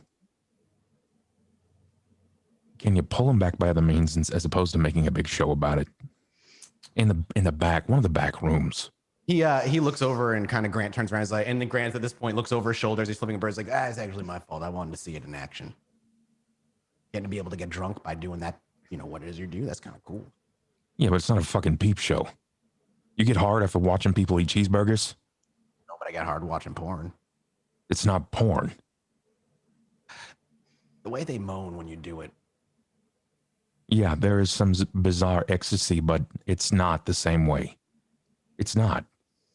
Okay, I was just, hey, sorry. He put his hands up. He's like, sorry, boss. I wasn't trying to start no shit. I was just interested in the scene. Look, this is for you, and I'm going to produce a book. As you reach out and produce a book, he looks at it. He's like, the fuck is this? And he pulls it from your hand. It's from Dakota.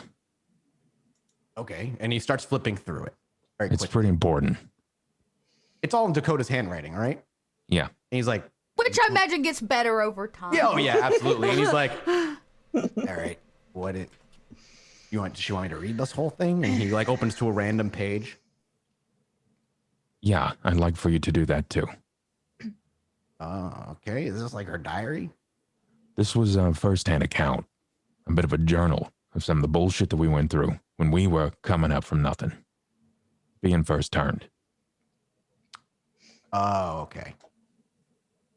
It's that you see like almost like a look of recognition on his face as to why he's being handed this book, and he just plops it on the prep table to his right. All right, yeah, I'll get to it after work. All right, I promise. Seriously. No, I mean it. I will read it, boss. I will. All right. And if you're just looking for a first-hand account of what feeding's like, let's try to keep it in-house right now. Me and you, or the ladies.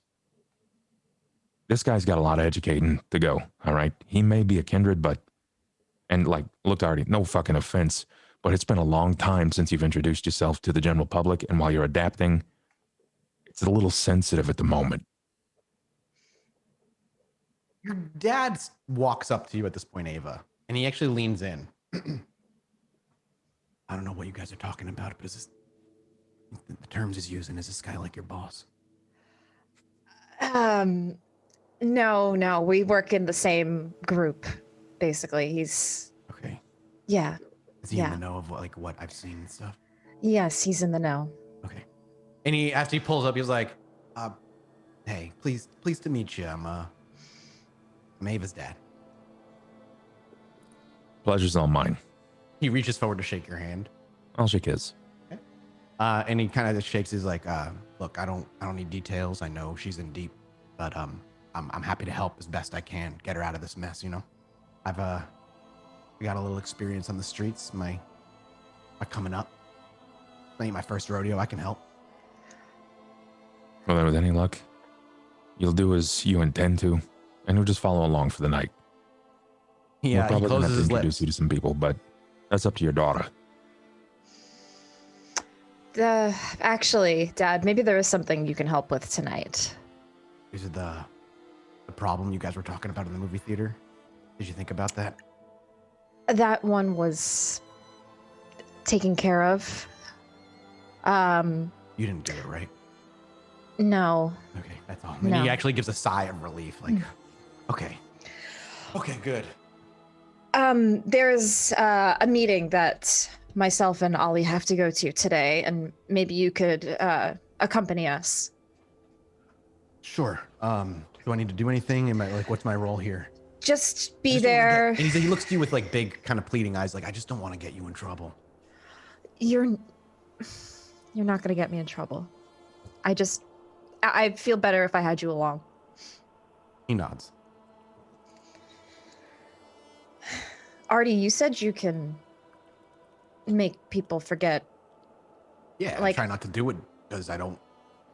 I know it's He not. kind of shrugs and he looks around. He's like, I don't know if I know. Mr. Hopkins made it clear, but feeding is difficult for me, so I don't want to do anything that's gonna maybe make me a little. Yeah. I look over at this point. Yep. You wanna? We can make this exchange. We can make this real simple and make sure that our friend that we're meeting tonight, we won't quell any debts. We like that favor. If she can help us out later, then I'd much rather utilize that. Artie, on the other hand, he needs to feed. He needs to feed consistently. He actually Artie raises his hand to speak, but doesn't wait for you to call on him. He's just like, Yeah. Is this area yours? The immediate block is. And he nods like, okay. Anywhere that you're feeding outside of it, not only are you going to get you in trouble, you're going to get me in trouble. Is there any public feeding grounds? We have some ourselves, but yeah, there is. You can go to the rack. When you say the rack, his eyes kind of come down to a confused scrumple. And he's like, the rack, I don't know. I'm going to pull him to the side so that the others can hear. Yeah, absolutely. And you I imagine, you pull him away from the father and stuff, and he follows you over to a back room or something. The rack is a public feeding area. Okay. Where's that? I imagine the streets haven't changed too much. Not too much. It's just what's where and whatnot. And there wasn't a row of clubs in the 20s. The rack didn't really exist. There were a couple of feeding grounds, but you wouldn't know that. If I can't seem to give him some basic instructions, then I'm going to write it down And yeah, you can write him down some basic instructions for sure, and he'll take them. He's like, okay, all right, this is a public place. Is there? Well, you would have written down the rules, like you can't feed there more than once a week. Correct. He's like, okay, all right, I guess that makes sense. And he said, you got some yourselves? Yeah, we have our own private grounds. We've got He raises his hand. He's like, this might be where you're going, but permission to feed in your grounds to take care of your little mortal issue, right? And he points over to where a father is in the other room. As long as you don't kill anybody, yeah. He shakes his head. I ain't hunger frenzied and all. I said the beast hasn't taken control in a long time. If you can help here, then this would save us a lot of time. It'll save us some favors in the future, and it can get you a quick bite. I want feeding rights. I want feeding rights in your domain. Here, in this place. No, I want them in the place that's not this block, bigger area. Then you're gonna have to keep earning them. This one favor, I've already got favors. I was gonna go clock this out right now. If you want feeding rights in our domain, you're gonna have to continue being useful, Artie. I can clear you for like a week. And I'm the one that's willing to engage and make some sweet deals. The ladies are not pushovers. How far back do I need to fix? Like, if you guys are off on the side, but yeah, I think like about 3 days, 4 days. That's gonna take some effort. Look, he's got a problem. He's drunk. He's trying to fix some shit, and he's learned too much of our world. We have to wipe it. We have to cleanly wipe it. Now, I need to know if you think you can do it.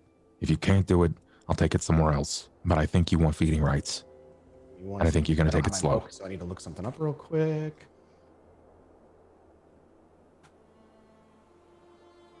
I'll look at a power. You would need to use... I think you just have to use Forgetful Mind a bunch. Trying to think if there's another... Okay, here it is. Let's see. He could do... No. Yeah, I'd have to do he'd have to do his third level power, Forgetful Mind. Sure. So, as you kind of say this and give up a bunch of details, he shakes his head. He's like, nah, more than a week if you need that much. A week of feeding ain't going to be enough for this kind of work. I could put myself into a real bad hunger spot. And I can provide you with what you need. I can provide you with the blood that you need for this. Okay, give me a month. 1 month. How many feeds? No greedy feeding. No greedy feeding. You ain't gonna find any bodies in your domain, I promise. 1 month time and I'll take care of a week of memories for this guy and put myself at risk for it. But if I get hungry tonight, I want somebody here so I don't lose myself. I don't need the beast coming out. I'm gonna open up my wallet and pull out like $300. Okay. He looks at the money and gives you like a weird look. The fuck is this gonna help me with? This is my little payback in the world. Everything is feeding off of one another. We are the mosquitoes to this particular universe. If you're going to feed from someone here, and they're going to be out for a night, 2 nights, we give them food, we give them money, and we give them a place to rest their head. We watch them. This is my way of doing things in my bar. If you feed on someone and you put them out, put this money in their pocket, cover them up, and go in and give them water. We don't want them dying. It's my way. It may not be the rest of the kindred world, but it's mine. He takes this all in, and as you finish saying what you're saying, he one thing, being what I am, can only feed on a very particular type of person. They gotta have something in them. All right. So what do you need? They gotta be on something. I need them on alcohol, drugs, something. It's the only way I can keep it down. What about that guy that we just got? He nods. That's the reason I was doing what I was doing. You may be in the right place for this. The people that are here, they come here because it's a bit of a safe haven. And I'm working the building across the street. It's to help clean people up. There are a lot of people that are battling and some things that they depend on. Artie, we can make you an honest kindred just yet. Easily enough. You like this, like, sure smile, like, okay, guy, whatever you say. But letting him know that this is a good place, and for that, he's like, fine. But if I can't find anything here, do I still have permission in your other proper domain to go hunt if I need it for the next month? Yes. Thank you. Yes, you do. He reaches out his hand. You got yourself a deal. I'll shake his hand. And as he does it, he's like, and can I tell you how happy I am that the damn prohibition ended a while ago? And he makes his way out to the kitchen area. You and the rest of the world, Artie. You and the rest of the world. The door opens to the kitchen again, Ava, as Grant's just kind of chatting your ear off about the busy night and not really, you're just giving him pleasantries and whatnot, but you're not really listening. In through they walk, and Artie walks up to you with his bowler hat, and he takes his hat off finally and plops it down on the prep table. He's like, all right, me and your mans has got a deal. I'll take care of, and he looks over to your dad. Him and I are going to have a conversation about what we're going to do tonight. And everything should be hunky-dory after that, eh? Yeah. Just, can I have a minute with my dad before he you guys... holds up his hand. He's like, take your time. I'll be where, and he just points to Ollie, where Ollie was chatting with me when you're ready. Just bring your dad up there. I'll give him the rundown. Yeah, I'll do that. All right. And he just grabs his bowler hat and he swirls it on his finger before he pops it back on his head, and he walks out to the back room. Your dad looks over to you confused a little bit. I thought this was going to be something easy. I didn't know how to get a rundown. It might get a little more complicated. Listen, I just want to say thanks for, I don't know, accepting me with all of this. He shakes his head. It's never been about, I've always accepted you.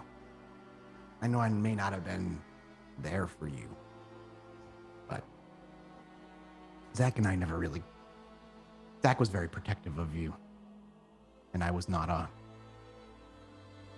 great dad. But God bless her heart, your mother tried, and look at where you are now. He actually gives like a kind of like a light chuckle. And my home court now, right? I can help.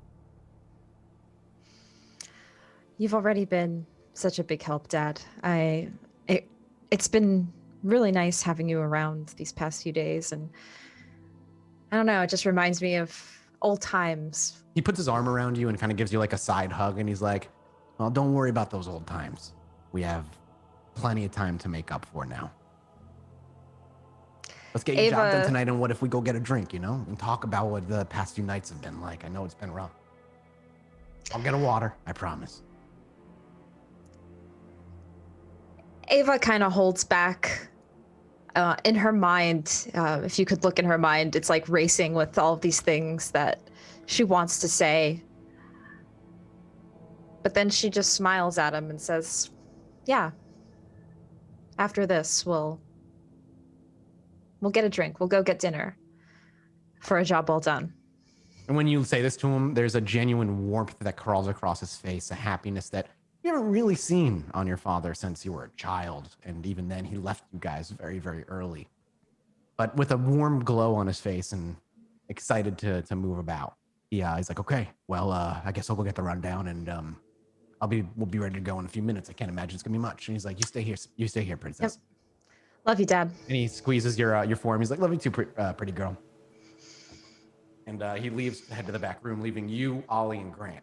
Grant just kind of looks over, knowing that things aren't exactly going as they're appearing, but doesn't truly understand what's about to happen.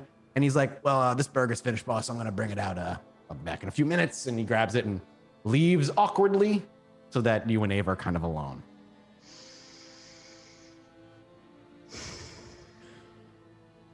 Artie's going to do it, but it came at a cost.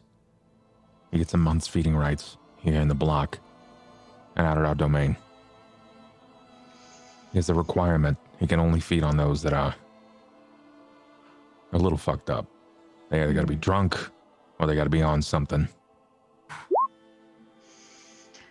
Well, I can't imagine that will be too difficult. Kind of spelled out some of the rules for here. No greedy feeding, no messy feeding. He can't leave any bodies. He's got to leave everyone alive. I think that's fair. He seems somewhat responsible. He's a Ventru. I think he'll be able to handle it. Well, we're probably just going to have to watch him. I told him if he wants to continue to feed with us going forward, he's going to need to continue services. I think this is probably going to be healthy for him, given the direction that I'm sort of going. If I'm going to be a leech on this city, I'm going to set it up by my own terms. I think that's good. You've always had your own way of doing things, Ollie. And I think this is a good setup for him. Yeah. Yeah, let's hope it doesn't backfire. Yeah. Well, thanks for arranging this. I think this is a much cleaner way to handle it than going to the Witch of the Yards. But if You think Dakota's gonna mind? What, already feeding here? Or out there by the theater? I don't think so. I mean, we've been watching him, keeping an eye on him. We've been kind of taking care of him. Makes sense to eventually give him feeding rights. Yeah. Well, I don't know, I just asked. I've been kind of having a hard time getting a lead on her lately. She seemed very aloof. I know. I've noticed it myself. The two of you, really. I think there's just a lot going on right now. Shit, when isn't there? You know? It's true, but a lot of things that require both of you to focus on yourselves more than each other. And I think that's important right now, that the two of you focus on yourselves. Be a little selfish. Yeah, I guess. I don't know, I don't know have you read a book, a journal? Only the pages that she's shown me. She's got such a chip on her shoulder, and I'm just fucking bad with words. I just want to tell her that I care for her, and that I'm sick of not being able to care for her the way that she needs it. She needs someone to be strong for her, and I don't know, I just feel these arms are so strong. I can lift cars, but I can't will myself to be everything that she needs, and that sucks. I know. I can tell. I can tell that you want to be there for her. But I think she needs to be there for herself first. And it's gonna seem a little weird because I'm trying to, I'm trying to pay attention, right? Like at the beginning and end of the day, I might be a kindred, but I'm still a man, so I'm like bad at things with women. If I gave you some money, would you take her shopping just to help her feel good? I want her to feel good about herself. I've tried taking Dakota shopping, and it just seems that our tastes don't align. What I plan for her, it seems often she has her own plans, but I think I understand what you're trying to go for, Ollie. I can help her. I'll take her to the pawn shop or something. I don't know, get her a new brass knuckle or something. I don't know, man. I'd like one that doesn't say BAMP. Yeah, a non-factory defect one. Yeah, like I don't even know what's a good start. What is a good start? Like a couple $100, like $1,000. What do women's clothes cost these days? Well, for tastes like mine, it's usually a few thousand. But for Dakota, I think that would be a little much for her. I know of a few places we could take her. It won't be that pricey. Whatever you do, whatever you get her, could you just do her a favor and buy her something she doesn't want, that she needs? Buy her a dress. Maybe a hairbrush? Yeah. Oh, her hair's perfect. Have you seen it? It's like falling lava. It's amazing. As Ava thinks for a moment, never thought of describing it that way, but okay. But I mean, if you would buy her a dress, she doesn't often feel feminine, you know? She feels like a fucking badass all the time. Like bloody knuckles, dirty shoes, kicking teeth in. And I don't know, I feel like every once in a while, everyone needs some kind of medicine. And it's just, I don't know, this might be nice. You don't even have to say it's from me, but if she asks, you can tell her. Whenever we have our next Elysium or big kindred gathering, another party, I would love for Dakota to wear something a little different than what she normally wears. So I think that's the perfect occasion for it. I don't care what she wears, as long as she likes being by me. That's pretty awesome. I think in time things will heal, and the two of you will be able to, I don't know, see each other again the way you used to, but let Dakota get the confidence she needs, even in her dress and the way she handles things herself. And then, Ollie, she'll know that you'll be there for her. It's really weird. I know she's super focused on this whole gangrel thing. There's no gangrel in the city. At least it's what it seems like, right? Yeah. You ever thought that we're kind of the same way? Not that our clans are missing, but that we are so much of an outlier. Like, I can't even tell you the last time I saw you willingly hang out with another Toreador. It's only been the past month that they've actually been inviting me to things. So yeah, I know. And for me, I'm not exactly every Gnosis' favorite bedfellow, if you will. I'm not a drinking buddy. I don't know. It's just weird. We are kind of outliers for our clan. Maybe that's why we're all together. Maybe. There's a comfort in that significant loss or lack thereof. I don't know, like emotions are going to start getting weird, and I don't have it in me to cry blood tonight, all right? I've done that a lot recently. Can we just go see this witch? And as he says that, out through the back door strolls Artie. He's like, all right, it's done. He's expecting somebody to pick him up and bring him to AA or some shit. So, and he looks to you, Ollie. I don't know how you want to handle that, but he looks over to Ava. You're a distant memory, girl. Thanks, Artie. He nods. Hey, can you call him an Uber? Can you or when you say that, something, he's like, or yeah, when you say that, he's like, what? Can you get him a ride? A taxi. I'm gonna hail him a taxi. Sure. I guess I can do that.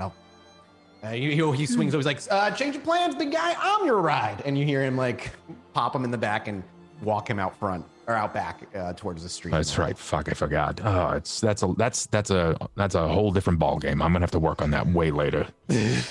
And as the two of you begin to get ready to make your way out of the bar and you leave the kitchen and Grant walks back in, you push your way out the front door. The camera will fade here and we'll go on break. Right? Oh, right. It is break time. Today's going so quickly. Yeah, I forgot. Wow. Yeah, break time, y'all. Break time. We'll be back in like 8 or so minutes. I got to go to the bathroom and stuff. And we'll continue our little adventures in a bit. I hope you guys are enjoying. We'll see you soon.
everybody. Welcome back to Masquerade. Matt has just popped out of a black hole. Oh, God, yeah. The black hole known as my garden.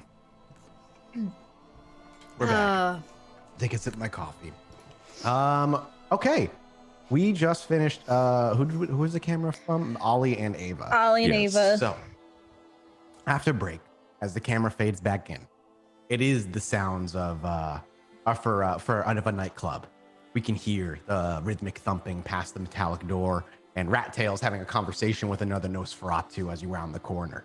The Nosferatu and Rat Tail finish talking, and the other Nosferatu walks into the club. And then Rat Tail stands in front of the club, sees it's you for a minute, reaches out for the invitation. You must have one always, no matter what. And as you hand it over, he kind of flips it around in his fingers and then kind of pops it in. And he's like, hey, she's never returned, by the way. At least not recently. I can't figure out what she is, do you know? Now, wait a second. Wasn't the deal if you find out she has to go on a date with you? Correct. So if you tell me I found out. But if I don't... I gotta freaking still work until I see her again. I'm just saying. What? You know it would be funny to see someone as pretty as her on a date with someone like me. Here's the thing. I think she'd enjoy it. He actually gives like a, all right. That being said, she's a rather cheerful lass.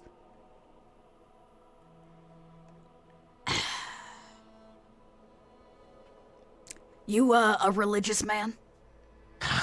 No. What, God? No. He looks at himself. Hello? No, I mean, you know. You just like, can you give me a little bit more here? I'm not one of those that can like read your mind. Think about it.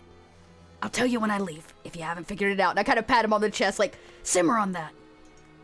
And he looks very confused as you walk past the door and you swing the door open. The music rushes to greet your ears. And as you clang the metallic door behind you and walk down the scaffolding, wits awareness, please.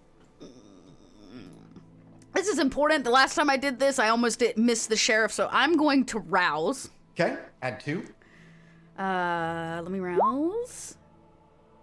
Okay, getting hungrier. That seems reasonable. Okay, 2 to this wits awareness.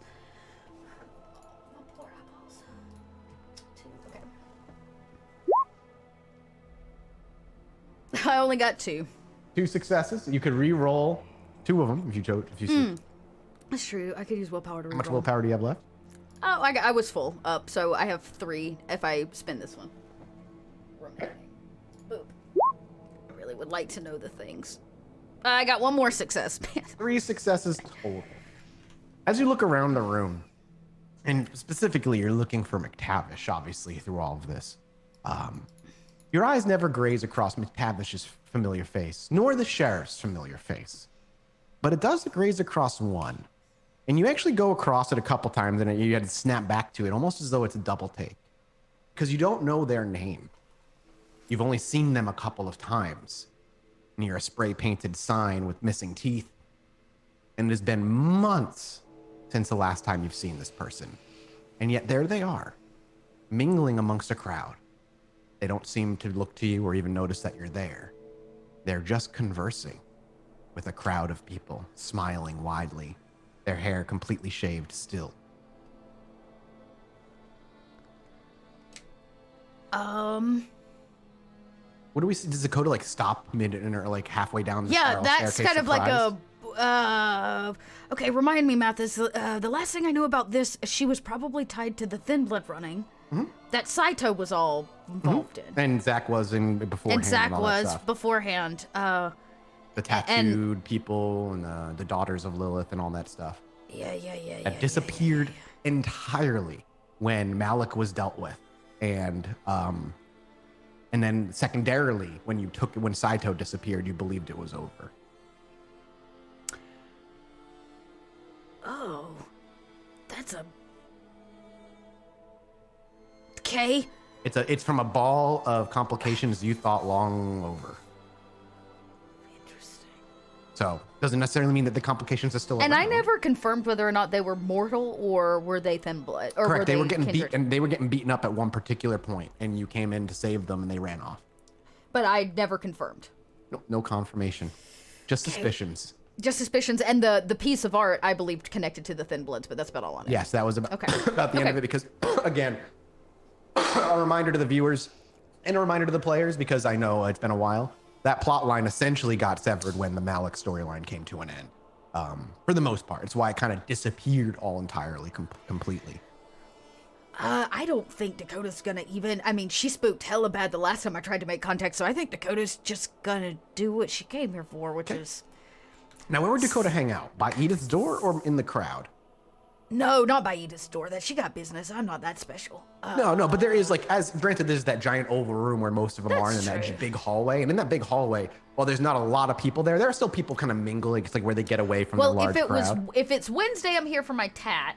Yep. If it's not Wednesday, then Dakota's probably peeling a label with eyes on the club. You were here for the past couple nights where it wasn't Wednesday, so tonight is Wednesday. Oh, shit. And on this particular evening, then, you have a tattoo appointment to go to. A continuation of the large piece that's currently being worked on. And you know what? I've been inspired. I look over and see the chick again, and I remember the piece of art, because it's not really about her, right? It's about Dakota was really drawn to that piece of art in particular. The art meant really something. Figure out why. There was something about that art that not only that drew you, but you know it was connected to something that was important to you that suddenly disappeared. There's a lot that was tied together with that toothy and I smile. Dakota's wait a second, I think I got it. And she kind of reaches in and she pulls free her notebook and flips back, right? She flips back and finds it. And as you flip back, it's you're about almost done with this particular journal. And as you're flipping back, you're almost back to the first quarter of the journal, somewhere within the first 20 pages or so, where you're able to find the quick sketch of the smiling mouth at that particular point had 3 missing teeth. Dakota kind of just runs her hand over what's probably smudged graphite now, kind of wearied on the page, and slaps it shut and goes to the back for her tat. She knows exactly what she's getting tonight. And you make your way in. Shortly after, as you arrive, there's an artist that arrives, the one that was working with you the last time around. The curtain is drawn shut with a shh. And what is it exactly that Dakota's looking for here? Dakota pulls the book and she says, Tonight I got something for you. And I as the artist reaches forward to take the book, there's a gentle grin. I'm glad to see that previous work may have inspired you. Great art is great art. And as you hand it over and they look, and they see the smile,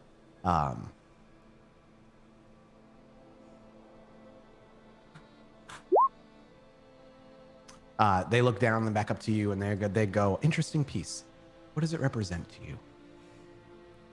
I don't know. It calms my nerves or something.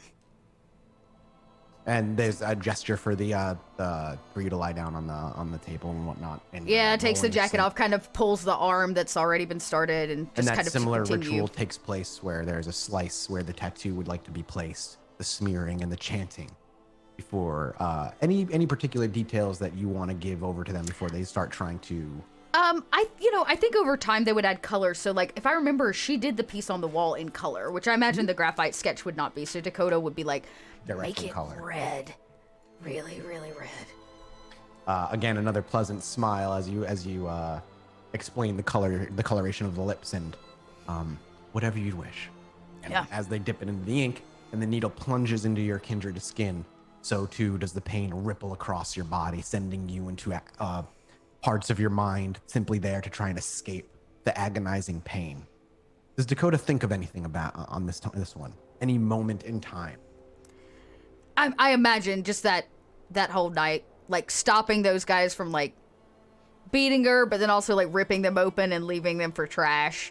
There's always that regret of just being a fucking monster at core. And that is what you replay in your mind, and you imagine many kindred. And it's apropos, that this is the piece, too, that helps stay the beast in some way, or her mind, in the midst of all of that. To connect you in a way, to understand it further, as best you can. Because when you understand something, Dakota, you can control it. It's understanding that gives you power, not the blood that runs through your veins. And that scene plays through your mind as long as it takes for the tattoo to finish. The pain never able to be fully blocked out, no matter how hard you try. And after a few hours of the piece being worked on, lined, colored, and filled, the needle fully pulls itself from your skin one last time. And after a bit more, that rippling pain focuses itself on the new tattoo. You're able to open your eyes and return in a way. There's a mirror that is quickly brought to you, handed, and to reflect it. I go, now I don't have to go all the way uptown to see it. The artist smiles and not really knowing what you're talking about, but right, but as much for her as it is for Dakota to like see it in the mirror, Mm-hmm. Dakota takes a breath or a sigh that she doesn't even need. It feels good. As the tattoo artist starts to stand and clean up, and they look to you, same time next week. Yeah, same time next week. They nod to you and gesture for you to leave when you're ready. You know what? Dakota has some money, right? They don't take payment, do they? No, the payment is you keep this place as quiet as possible. Pretty much anyone else. I could throw money at you, but that seems inappropriate. An expression of the arts is all I desire, and here, Edith allows me to do that. Yeah, but you're doing me a big old favor. Every Wednesday night for, well, as much flesh as I've got, so... As they zip up one of their bags, they look up to you gently and smile. And you do the same for me, allowing me to practice my works on skin as rare and delicate as our own. Not many people get to do that. All right, we'll call it a fair trade for now. They just give you an approving nod. And as they pick up their bags, they leave the room. Dakota lets a genuine smile kind of cross her lips as she checks it one more time on the wall out of mirror. Satisfaction, and then slips the jacket on so nobody can see. And now she can go peel that label if she wants to. Mm-hmm. And as you make your way out and start heading to the bar, your eyes actually catch that girl again. This time walking her way up the spiral staircase. Looks like she's about to leave. Really? Mm-hmm. Is she going with people or alone? Alone. All right. Maybe I'll stalk her a little bit. Dex stealth check if you're gonna stay quiet.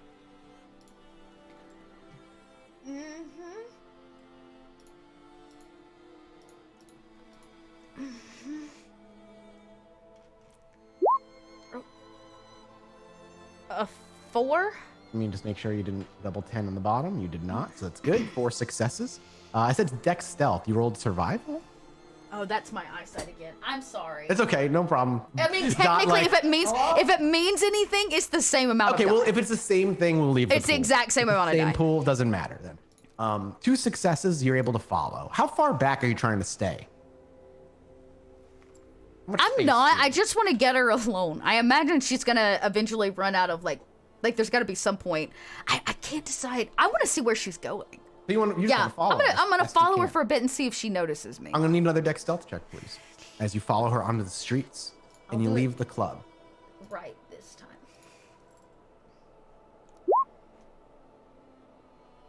5. Continuing your follow, you see as you follow this particular person as they leave out the front doors of the upstairs tattoo parlor and make their way onto the streets. They pull a cell phone out of their pocket for a minute and they might text. They might be texting. They might be looking something up. It's hard to tell from this distance as you try to stay away. But after a very few brief moments on the phone goes into the pocket and they begin to walk. The direction they begin to walk is south. And they walk for a while. Eventually crossing the I-94 and the 55, where the I-90 and the 55 meet, heading down south into what is and was Anarch territory. You continue to follow, and eventually you start recognizing the area you're in. The buildings no longer are strange. In fact, this is definitely Anarch territory. Because at some point, you turn a block, walk about a mile, and there you see Boss's 3-story building. This person looks both ways and crosses the street, scurries up the steps, and with a quick few words to the people out front, opens the door and heads inside. How many people are out front? 3 or 4, as always, with a few people walking the sidewalk over time. Have we helped her finish renovations officially? No. Not even close. Not even. That hasn't even started yet. I don't recognize anyone out front, I'm guessing. Yeah, no, you've only been here twice. All right, and I'm at this point, I imagine I'm like just across the street. Yeah, you're across the street a further way back, probably mingling closer to where people, like, there's a crosswalk, so there's a lot more people kind of walking around, easier for you to hide. There's got to be like a street sign or something. Sure. Or like I need something that's not a brick wall, unfortunately, because I don't have any spray paint. Okay. But Dakota reaches in and has like a Sharpie, like one of the big ones. Anybody that tags sign. There's a stop sign at the crosswalk. Anybody that tags things knows you spray paint's far too noisy. You always carry like an oil stick or a Sharpie with you. Dakota breaks a Sharpie out, a big one, and just kind of like scribbles something on the stop sign kind of behind her. You hear it kind of squeak. Yep, and you hear it squeaking on the metal. And I want to think she tagged the boat and Dakota tagged hers back with her name, I believe. I can't remember, they did a name exchange. I'm pretty sure it was a name exchange. So she just kind of tags it again, Dakota, knowing she'll see it. She will. As you followed and have dealt with this person in the past, it seems that they are very communicative through tagging. So. Yep. So Dakota just kind of tags it. And leaves it. And I was about to say leaves it because I'm almost home. I mean, this is my territory, so I'll head back probably to the train yard if business is done. Okay, back to the train yard. And as we follow you to the train yard and you get there, the camera actually continues without you, detaching from Dakota and making its way further to the east and a little bit further south, where we are now once again outside the smelling of burning rubber and crunched metals, as Oliver Hopkins and Ava Heloise stand before the territory of the Witch of the Yards. There's a moment maybe of just taking a moment to take it in, and then another determined step, and you begin to walk your way in. As soon as both of you pass through what you would consider the entrance to this place, literally 10 feet in front of you around a corner, you can see crackling fire, orange light filling the sky. Well, that's where she was earlier today. The fire. Normally she's got a bit of a welcoming committee. Yeah, where's the guy with the cans? You got a name for him now, Can Guy. Can Guy, yeah. Last time he greeted me, but I guess she's expecting us, so maybe we just head up there. As Ava speaks those words and Ollie just kind of just nods. Do you just want to step forward, or is there anything that you would like to do first? Okay, just gonna walk forward you are, spin around the corner, and much like every other time, you're greeted with that familiar sight of the naked woman with the long hair, a smoldering pit where wisps of smoke rise from.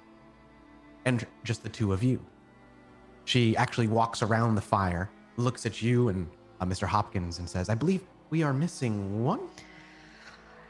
Yes, actually, I was able to... I won't be needing your help. So consider the gift that I brought earlier, just that, a gift. As I appreciate your willingness to help, but I think I was able to get my situation handled. There is no answer. She does not. She just looks to you, and then her eyes dart between Ollie and Ava, but she doesn't reply. Ava kind of smiles awkwardly, but she... Dakota was indisposed. I don't think she'll be around tonight. All right. Mr. Hopkins, you brought me something. I did. You wished for answers? And Ava brought more. I had thoughts. But it all is very basic, actually. The more you think about it, where did you get these leaves again? I got these from a passageway. A bit of a tunnel, if you will. You see, and she actually reaches into her pocket, or not her pocket, a plastic bag sitting by her side, and she ruffles in and actually pulls out a single leaf. She walks forward and goes to put it in the palm of Ollie's hand. Ollie opens his palm in its place before, the one you gave me. That leaf is dead. And she actually says that with like a weird childish smile, like she's so proud of discovering this. Yeah, I'm aware of that. No. It is dead. Bend it. Go ahead, bend it. Oh, you waste my night. I will. I'll bend it. And as you do so, the light leaf itself is brown. It's dry to the touch except for the veins. But as you go to bend it, as it should crack and crumble in your hand, it bends as though the actual sticks and stems themselves, the veins within the leaves themselves, still have like chlorophyll in them, as they still bend as though it is alive, but it still feels brittle and crumpling, and as though it should crumple within your hand. And she looks to you with a curious wide eyes and a great smile. It's dead. Okay. I guess I don't follow, but you seem pretty confident. I don't know where this thing is from, a gateway of some sort, but it is a plant. And she again smiles, like she discovered something. And there's that awkward silence again. She's like, it is a plant. It is a plant. A plant is life, right? Plant is alive. But the leaf is dead. But it bends as though it still has life contained within. And you brought me a bunch, Miss Eloise, and I wasn't sure if what I thought was happening, and so I experimented briefly in front of you, and it seemed to have worked out. That tree, whatever tree that tree is dead, wherever you found it. But it is being kept alive. It is not being fed by the earth or water or minerals. It is being kept alive by the souls of the once alive. It's being kept alive by... And she gestures around. Dead folk! That tree is sustaining life via soul. Incredible.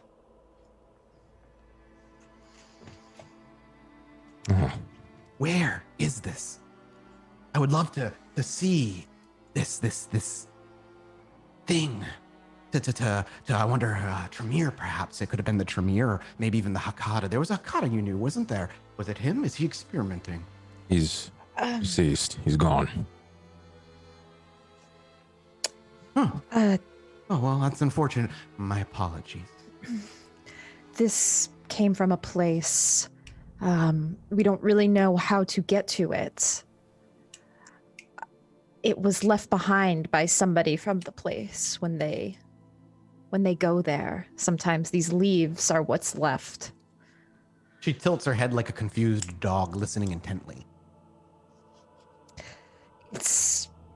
I don't think I fully have a grasp on it myself. Oh, well, I hope if you find a way to get to this tree, you will allow me to examine it. I don't know what this means or why, but I hope what that if this tree is a protector? Something that's keeping it alive and keeping it defended. Something is protecting it? Yeah, in a manner of speaking. I see. Interesting. Well, I hope I answered your questions. To have and there's a moment where she thinks, it does truly remind me of the Giovanni before they are what they are now. That to keep something dead alive, like so. But still so many questions I don't understand, and I wouldn't. The basics I can figure out is it's being kept alive through life. It doesn't have life of its own anymore, so whoever is doing what it is they're doing, they're forcing it. You think So they replace the water it drinks with the souls of the dead. Very fascinating. And she steps back and she shakes her head as her hair kind of flutters about in a crazy manner. I appreciate the gift. If anything, you have sparked my curiosity in a way it hasn't been sparked in ages. And what would you do if you could find more of it? I don't know. I have so many questions. How did this come to be? Where it's being kept? Why it's being kept as such? And where these souls are coming from? Though, Do you believe in fairy tales? there's truth to everything. Well, if I told you the fairies were real? And they hold a place called Arcadia. Would it make a difference? She looks to you with intrigue. Her head kind of leans forward as she tilts her head. I am only familiar with light myths and tales of this place. Have you ever heard about kindred having deals with the Fae? Or anything of that sort? She squints her eyes, but she keeps her head, specifically only her head, kind of craned forward in this unnatural manner. And she says, there are rumors of those who have imbibed the blood of such creatures and with their very minds. And we're mad. But that is all. Stories. Well, the place is very real. And it's getting thinner, this veil. I'm sure you've heard of the veil. She takes a tiptoe step forward. Let's say I believe you. Not many would. You're right. That Hakata that was here, he could sense it. The veil being thin in so many places. She simply nods. Yes, that falls in line with their history. Well, it's incredibly thin. Heading a bit more west, out to a little town called Madison. Yes, there are kindred in Chicago that have such interest in Madison. You have all been there multiple times. If you were to venture to Madison, you would come across some fairly groundbreaking new material. I have no interest in leaving my home. I don't blame you. It's safe here. Her demeanor is very slowly shifting from one of kind of this joyous toddler-like intrigue to one of creepy alien-like questioning. The way her head hangs forward, the way her shoulders kind of get lifted up, and the way she tiptoes forward. It's though her upper body doesn't move, but her legs move on very freely. The abyss is leaking through. And then the dead fall forward and infest our lands. Why? And we're still trying to... reunion was recent. Are they up to something? This Crowley has shown up and then he died. Uncommon for one of his age if he wasn't lying. What are the Hakata up to? And should we be preparing? You should be preparing, but I don't think it's the Hakata. I think it's the Lasombra. Yeah. A wild accusation for a clan recently brought into the Camarilla. But not so unbelievable. No. Not with their history. I think you should be preparing. How you do that? You've got your ways. You'll figure some things out. And the Lasombra are connected to this land of myths and fey creatures? Let's say they have a prearranged agreement. I see. I am left with many questions, and her alien-like nature melts away as she stands more. But I hope I was able to help you, Mr. Hopkins. And she smiles. I think so. I think you were able to. Can I come to you if I find out more? Can I bring you more? All of your coterie are welcome amongst my yards. When you arrive, you will know you are welcome, as you will know where I am. Thank you. Thank you. Thank you. And then she just stares at you. When we have more, we'll come back. We have a good evening. She continues to stare at you. And turn. Yeah, and as you April walk too. and turn the corner and you look around, you once again realize you are just at the entrance. There's no crackling fire around any corner. You leave, and where do you head? Back to do you want to kind of regroup once more? Yeah, I suppose. Yeah, I imagine all this kind of took place similar lengths of time. Though Dakota would probably be out longer. The tattoo takes I a while, ran to the train yard. Is Rosa gone, or is Molly gone officially? Like I find no trace of her. You find no trace of her as you look around.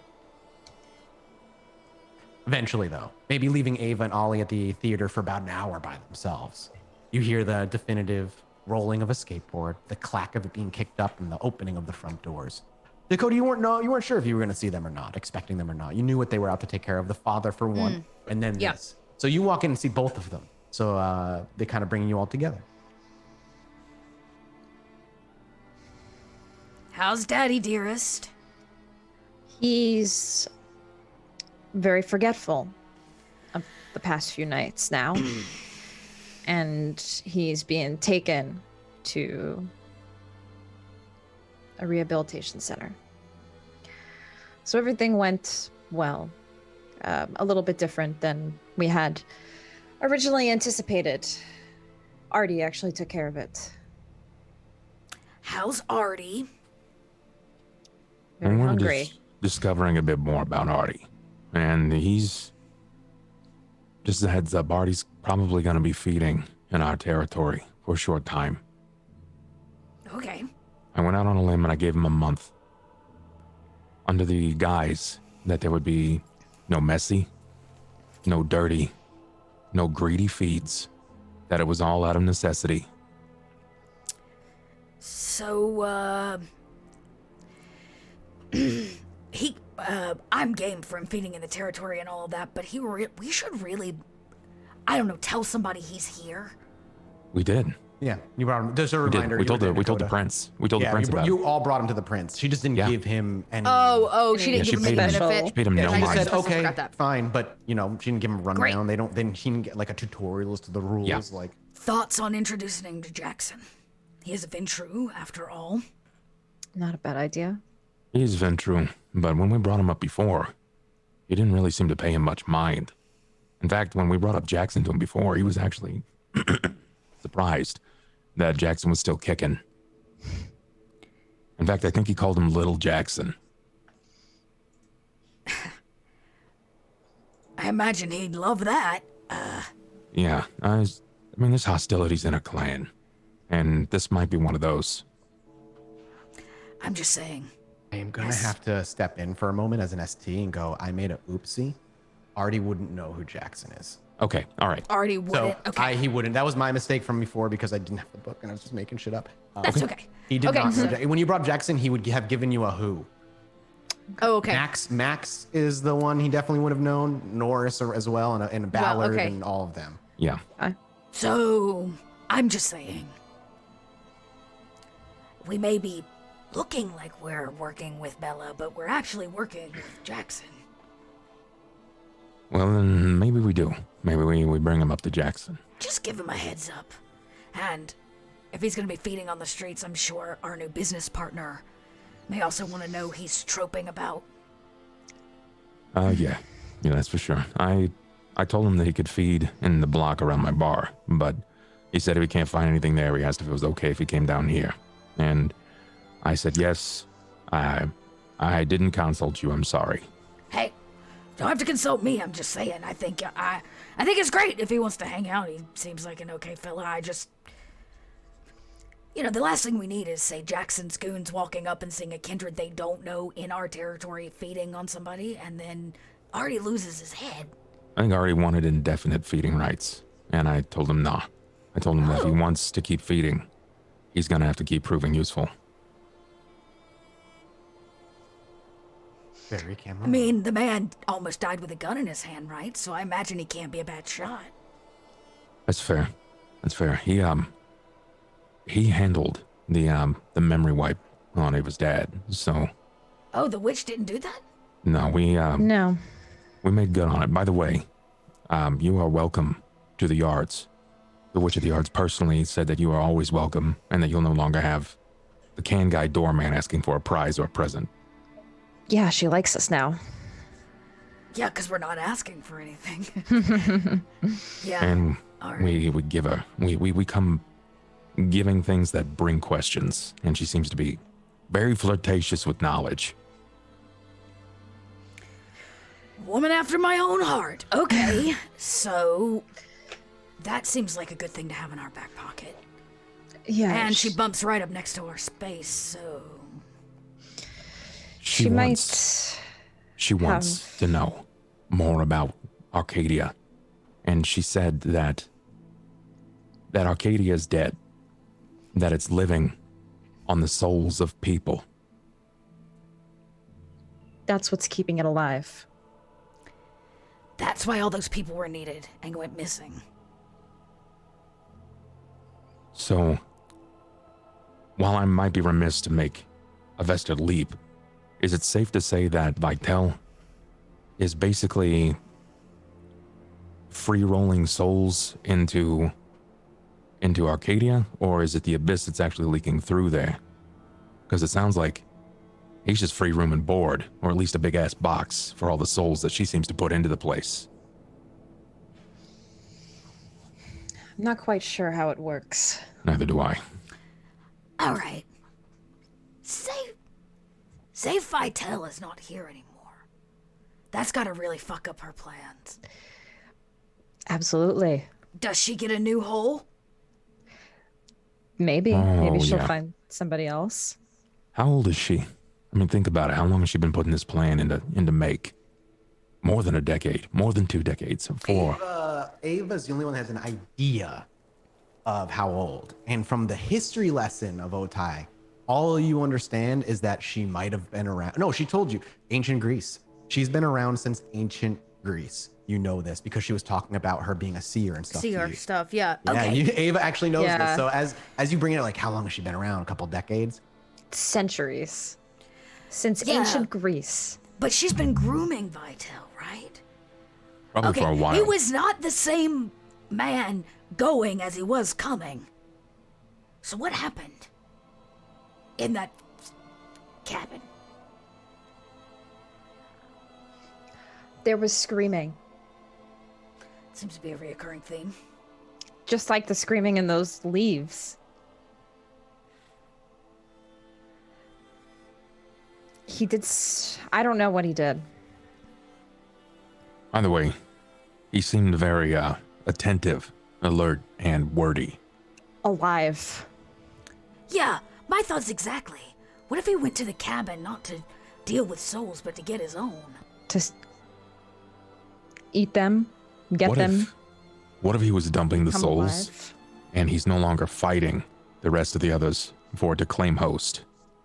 If he's just this experimental bag to carry shit over, don't you think all the other souls would be fighting to try to claim any kind of... I don't know how it works, right? Like, Nas' abilities are different. We talk to animals, we punch shit, and we hide. I don't get what that clan does. It just doesn't make any fucking sense to me. La Sombra? They lie. That's what they do. I'm gonna call them Lie Sombra from now on, those assholes. Okay. Well, we will more than likely have a new hound. Come sunset tomorrow. Intelligence academics, please. All 3 of you. Sorry, this is random, but I'm rousing for this. Sure. I'm gonna rouse for this. Dakota may end up hungry before this is all over with. A 1. Hey, Okay. damn. Give me all your 5. 2. 5 for Ava. 1. 1. Intelligence academics plus Yeah, 2. I rolled 1 die. That's okay. I heard another die. What happened? I got 4. Oh, okay, gotcha. 4 and 5. I will say it's tough. It's Dakota is milling about it, but it's Ava who says, I think Cretius is a Greek name. Ava would say that. He's old as shit too. You don't know that though. I mean, You don't know how old he is. That's what We don't know everybody how says. old, but we just know, everybody There's says rumors been that he's around. old as hell. Yeah. Everybody says he's all been the time. around. He's no longer even a person. He's a fucking institution. That whole area up there. Yeah, they won't let me in there. Okay, you know who? Jackson's- Precious.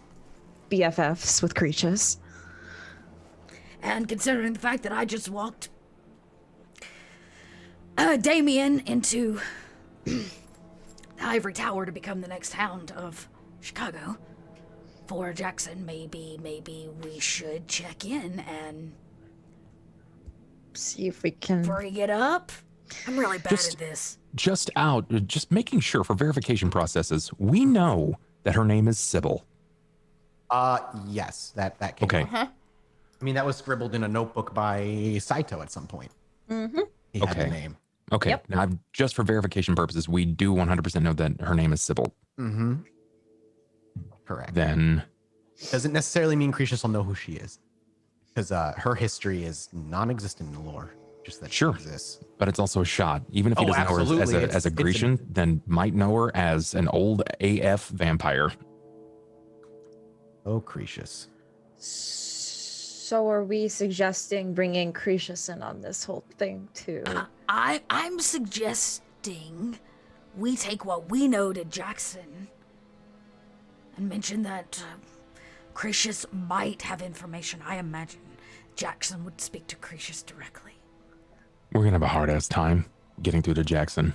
My last meeting with Jackson, he said very, very clearly that getting him right now is going to be a matter of putting in and hoping that we can contact him in a few days. We did just dump an entire decade of our knowledge on him as well. He probably has a lot to process right now. So then we sit tight. That's about all we can do. I think we have to. I go snooping around the college, but I've not been given permission to do that. Hey, wait a minute. I can go to the college.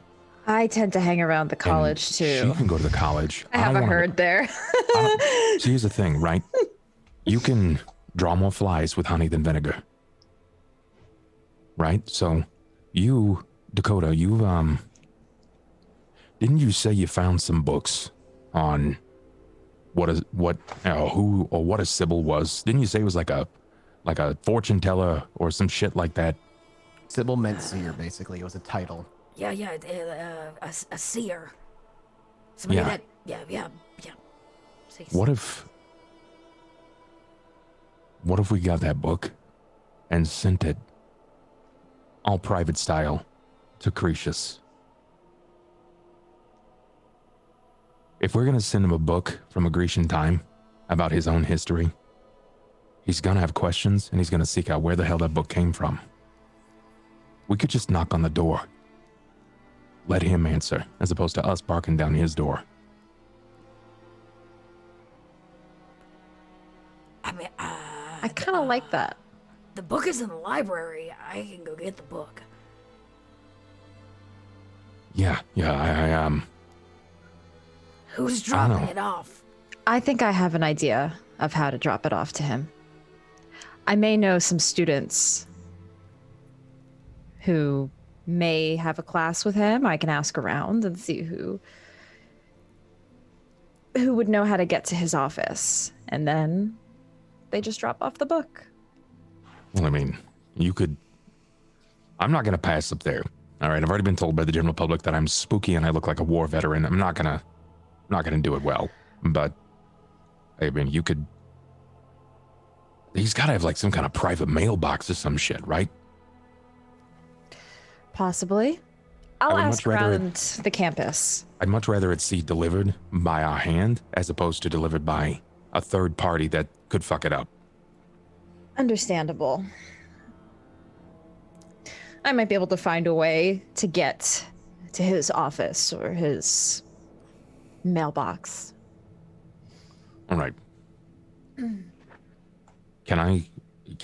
don't want to step on any toes. Can I go get that book so I don't like bother you with it, or is it something you want to handle? Dakota's like, I think it's still there. She's trying to remember if she took it, if it's in the boat. Do you have it in notes, perhaps, written anywhere? I mean, we're wanting to send the book, so you know where the library is, so it's technically in our domain now too. So. Yep. All right. Yeah, then. Well, I'm just gonna go. I'll go grab that real fast. I'll pass on your well wishes, Dakota. Yeah. It's been a while. Yeah.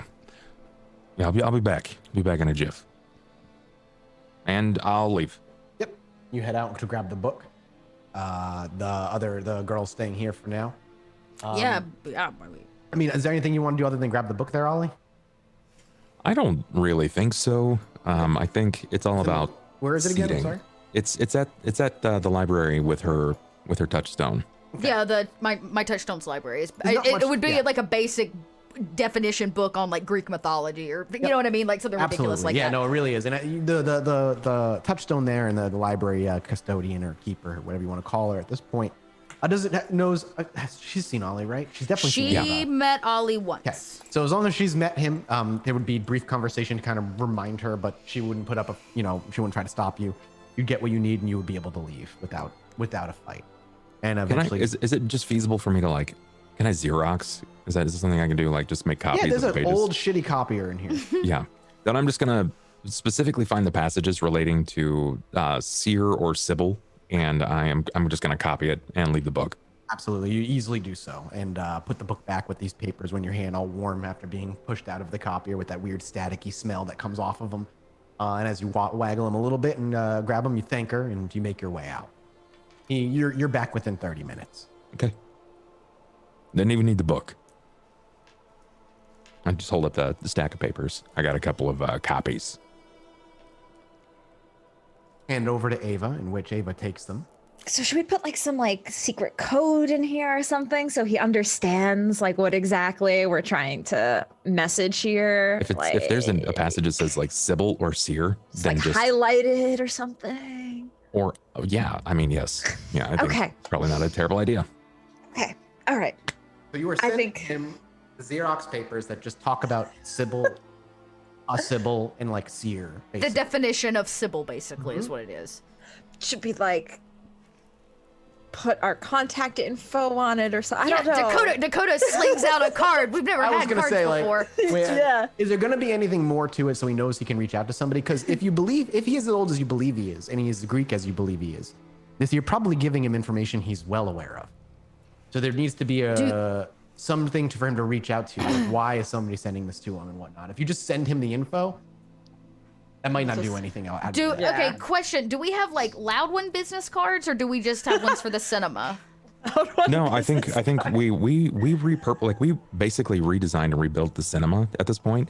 And if we're going to start like holding things, because I thought we got business cards specifically to give to Kathy. Sure. We did. We kind of got business cards for this location, I guess. Yeah. So yeah. Okay. So you attach one of the movie theater's business cards to it. Can our tagline be the loudest ones in town? Neon Cinema, the loudest one in town. I love it. One in town. Amazing. Ava, you're gonna put him in like a manila envelope. Yeah. And you're gonna leave it in like his. You know he's a professor at the college. All professors have mailboxes. All of them. Figured. So you can easily go to a mailbox and put it there, or you can do something else. What are you looking to do? I probably will just leave it in his mailbox. And it's very easy to walk in. And even the security guards who have the doors locked, you simply look at them and say, I need to get in there. And without a question, they pop up and like anything you need. And the door gets swung open. You walk in. Oh, I forgot to give my professor his paper, whatever it is. And you look for around, professor, there he is. And you slide it into his mailbox. Job done. You stroll out of the university at like 1 a.m. Nobody's around. And it's, like I said, a simple job well done. The coterie comes together again for the third time this evening. It seems most of their business for the night has finished. I'm not quite sure if there's anything they would like to do on this evening before we move on to the next. If there's nothing else immediately happening, Ollie's gonna stay busy and he's gonna start rebuilding the basement that was destroyed. Okay, so start working on some construction. Yeah, working on the cell. He knows where they've kept cages. They kept cages for people specifically, and we found those. And yeah, you know where that you want to go back down there? Yeah. Okay. Interesting. I mean, you know what's down there. Last time you went down there, right? Well, I mean that wasn't in that was in the sewers. That wasn't in the labyrinth. Right, but it was all, well, yes, I know, but he broke out and you don't know if he got No. I'm talking about where the bodies were being transported and they were being transported into the labyrinth. Yeah, the two guys that we, you got them there. But I'm saying that's the labyrinth entrance as well. I'm not saying he's going to be there. I'm just saying, there's some shit down there.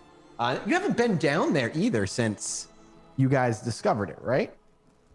No, we have not gone back. So. If that's what you're asking, Matthew. Yes, that's what I'm saying. Has anybody gone back since then? I'm curious. I mean, I thought it was just the sewers because it was the sewers that led to a room where the cages were that then had an entrance into the labyrinth. Yeah, that's the one they fell down. Remember? If John's made it into the sewers, John's made it out. That is also correct, or he's lurking in the sewers somewhere. Waiting. We don't know. Yeah. You know then yeah, I'm gonna go grab some of those cages for repurposing. Ollie, we follow you down into the sewers through the basic labyrinth passages that you follow initially, and then back into the proper sewers, so you make some ground. Heading down to the area where the security guards were, where bodies of humans and whatnot were being transported somewhere within the labyrinth for, at the time, reasons you only had speculation of, but now feel as though you have a rather solid grasp on. As you make your way down there, did you go invisible? Did you go full stealth out of curiosity, or did you kind of just go silent first? I just went silent. Okay. As you make your way down and looking through the rooms themselves, as you go through the rooms that once had the cages, look like they have been looking through the rooms. The rooms themselves, there is not a single scratch on the floor. Any indents that may have been in the concrete have been completely patched up. And you truly start scouring for a while. Can I get a wits investigation check from you? Yeah, I'm not horrible at that. I'm gonna rouse. Okay. Get a little hungrier. Wits investigation. Submit.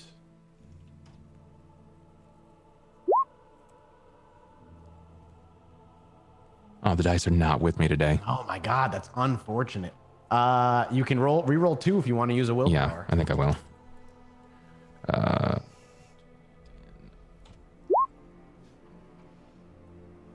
2 successes. So you add 2 more successes to that. So 3 successes. Total of 3. Yeah. You are able to, like I said, you scour and you scour and you scour, and eventually you enter the room that you believe was the entrance to the labyrinth. As you look around, you don't see any cages as you scour through the corners, and even then, the entrance to the labyrinth is completely sealed. There's no hole that leads down anymore. It looks as though it's flush concrete now, like there was never a hole there in the first place. And as you begin to search and begin to kind of even look for maybe some of the side passages and whatnot, your foot actually skids and kicks something. You can hear it, something metallic spin across the bottom of the concrete floor and then ting up against a wall before disappearing into the darkness. It goes into a separate room. All right, I'll follow it. Okay. At least I'll move carefully to follow it. As you look around, and do you have a way to see in the dark or no? No, I don't have a way to see in the dark. So as you get into a room that is pitch black in here, do you begin to feel around, like on your palms of your hands? I'll just kind of like using my foot. I don't really want to be in a sweeping position. Kind of I'll like just start sweeping outward. Forth, back and forth. Yeah. As you begin sweeping very casually, where you believe at least the key went, and kind of going up and down, make it you covering as much ground as possible. Within a couple of minutes, eventually, you feel your foot bop something very gently. You hear it scrape against the ground, and as you bend down to feel where it is, you actually can feel your fingertips gently go across what feels like a cold metallic rod of something. As you pick it up and play with it in your fingertips, it's not a rod, but it is it feels like an old style key. Interesting.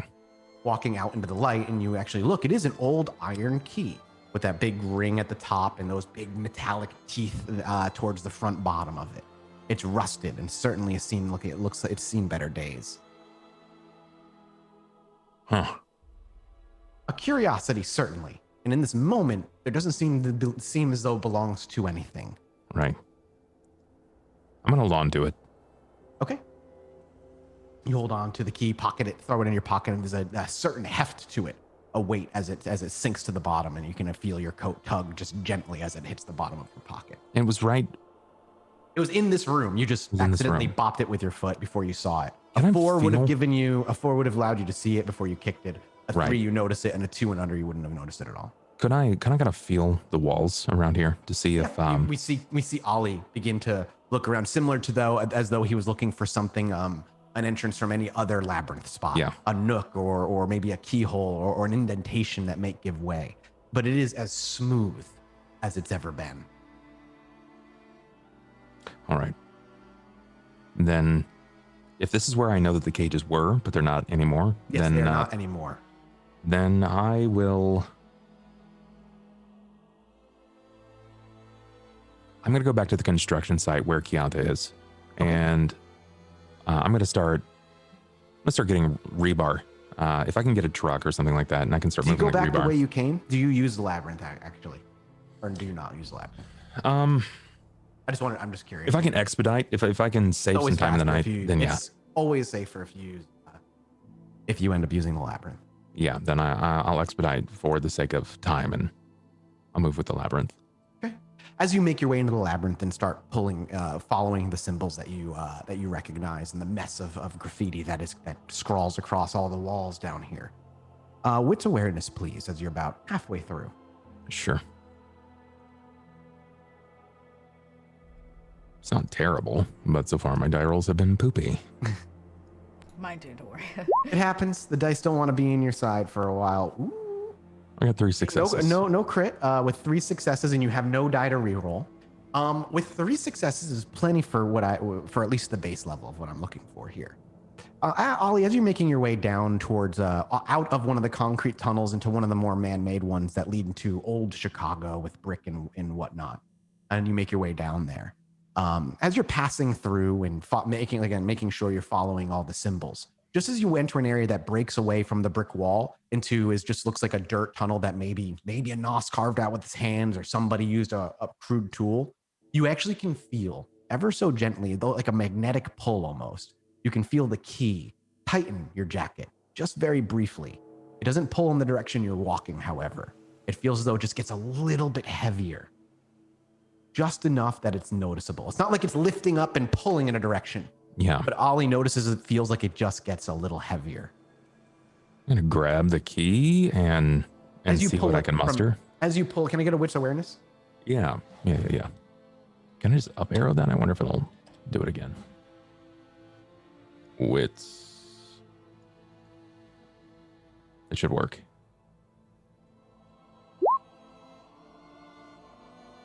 2? Is it crit? No. With 2 successes, as you finger the key in your hand, it looks the same. It doesn't seem as though it's gotten any thicker. It doesn't look like it's grown any extra bits and bobs. It just genuinely feels heavier in your hands. Okay, then with it in my hand, I'm gonna kind of like keep moving forward. Okay. And as you continue forward through the dirt tunnel, and you break through into what is definitely a normal sewer. You can hear the cars above. You know you're pretty close to where you want to be. As you break through into the normal sewer, you can feel the key lose that extra weight. You can feel your hand just become a little bit less heavy. Before I exit fully into the sewer, what happens if I place my hand a little closer to the ground? With the key in it, it doesn't feel like it gets much heavier. At least instantaneously, it just feels heavy. Okay, all right. Yeah, this is going to be I'm pocketing this and saving this. This is going in my notes. You slide it into your pocket. Mysterious key is found in the area that the cages once were.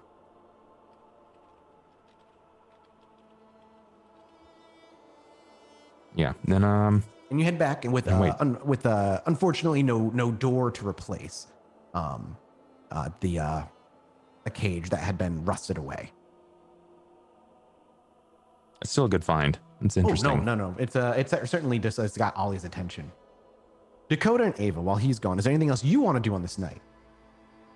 The rest of it, it's like 2 or 3 in the morning. You still got a few hours.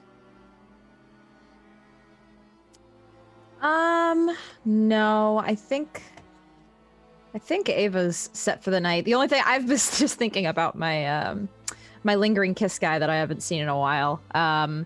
Ava may go to keep up with that, just in case. How many days has it been? Do you know? It's probably been like 4 days. And if it's been longer than where it's been, he's likely losing his mind somewhere. Oh, great. I should probably go help him. I should probably take care of him. Because you're going to look for him. You're going to go look at your old haunting ground. But I need, because do you know where this man lives? I can't remember.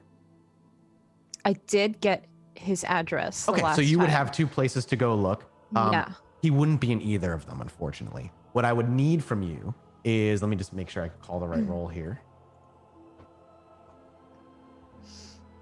is, yeah, we'll do wits investigation as you're looking. I would also accept wits streetwise if that's something that is Ava good. Let's do wits investigation. Okay. This is going to be very, very difficult because you're looking for a very specific person in the entire city and you don't know where he is. Yeah, I would like to re-roll. You want to re-roll? Let's see. Okay. You can re-roll two. We'll see. Wow. You had 4 successes.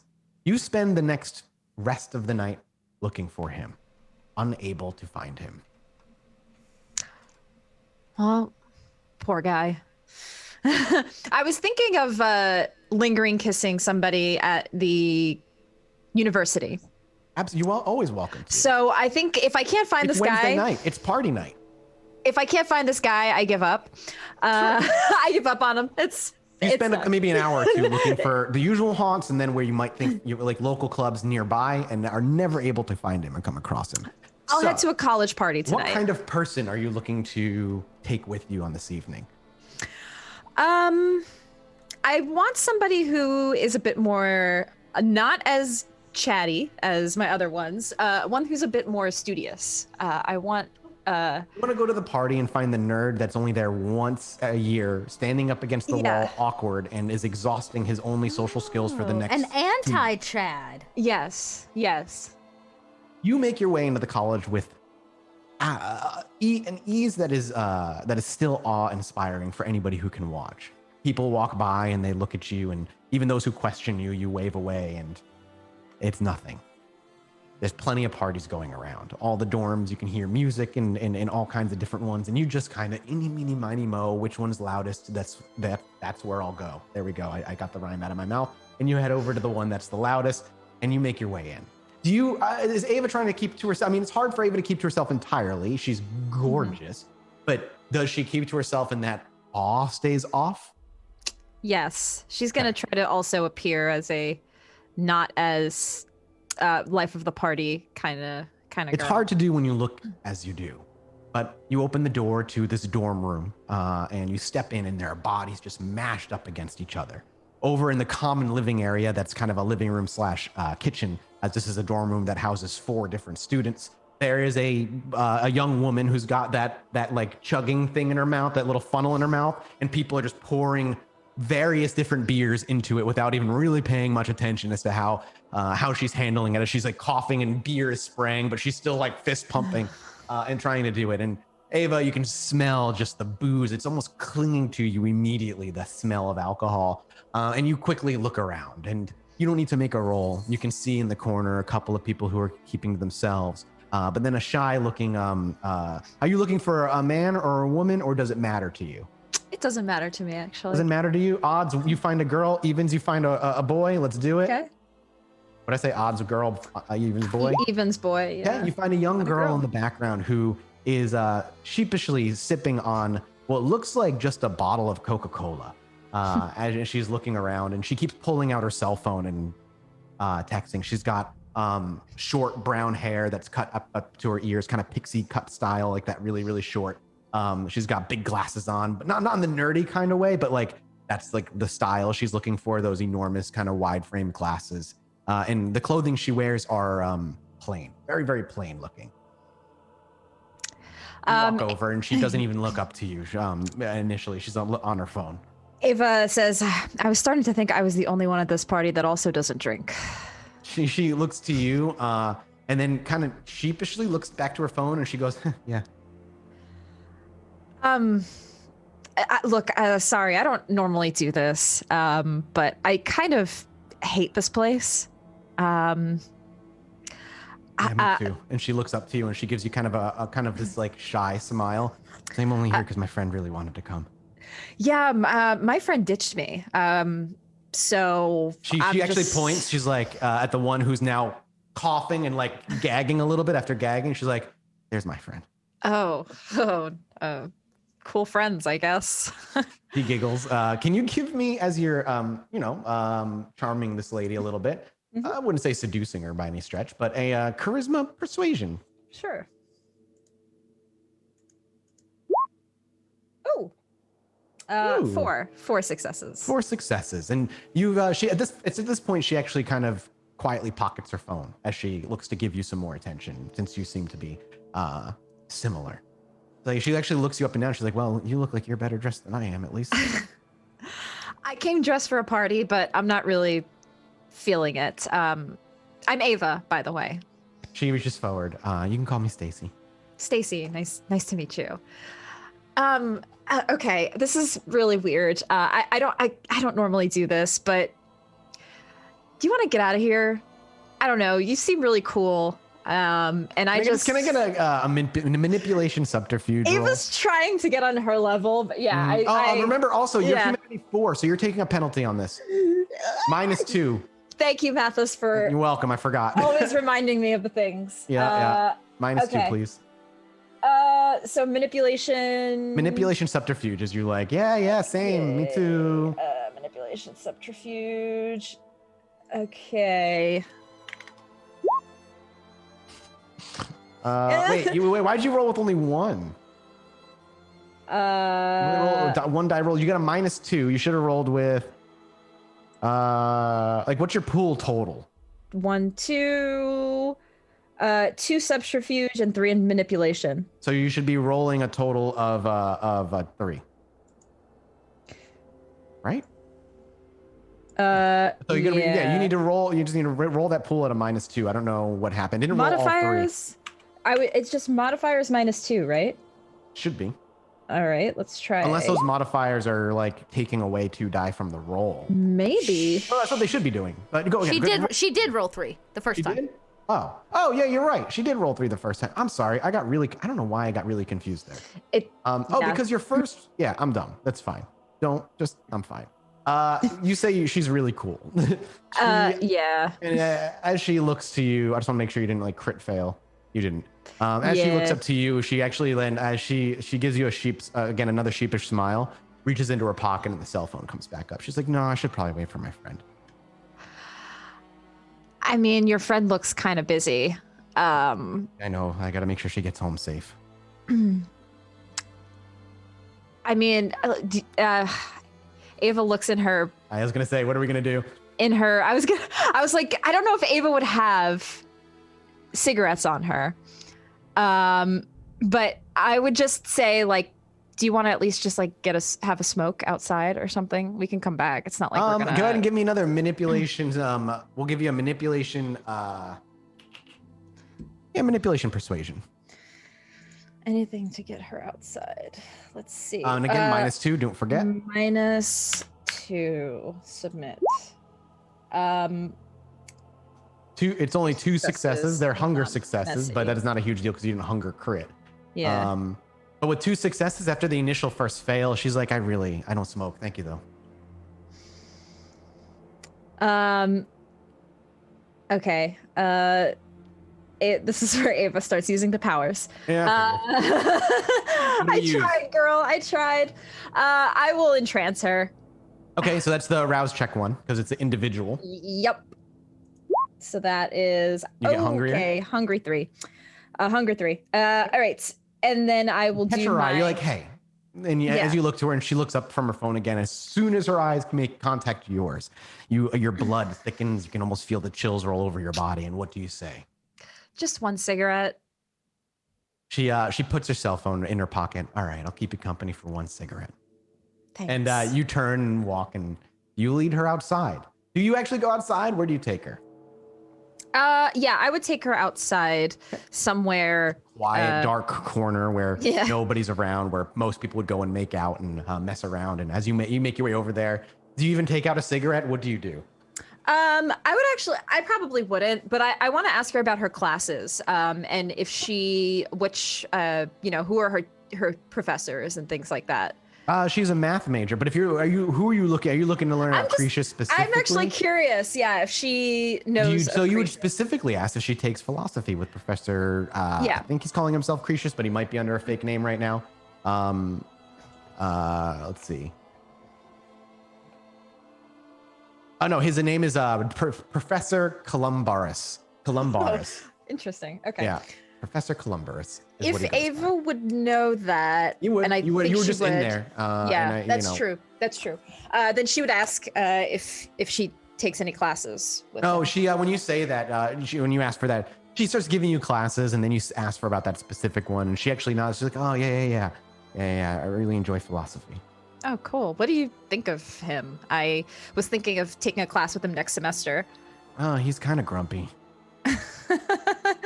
But he's really smart, right? Like, I feel like he knows so much. She kind of gives you a look like, yeah, I guess he's just kind of mean. Okay, interesting. Yeah, so Ava will continue to just kind of casual conversation. She won't pull out a cigarette. Yeah, I think Ava will at some point. She'll charisma, persuasion. As they're walking, Ava will like gently like put her arm like on her, start making that subtle. And you have a specialty in seduction. Seduction. So you're gonna do manipulation, persuasion with your specialty in seduction. Do you want to rouse the blood? I'm at hunger 3. Probably not a good idea. Okay. You're gonna roll at a -2 as well. Keep that in mind. So it's -2, but do I get -2 +1? So you're technically taking a -1. Just -1. You're gonna technically take a -1 on this, correct? All right. So let's roll the dice. Oh man. You could re-roll 1.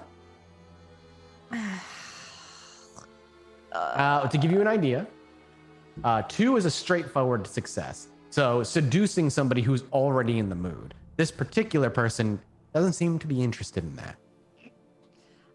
I think I will try to re-roll that 1. Okay.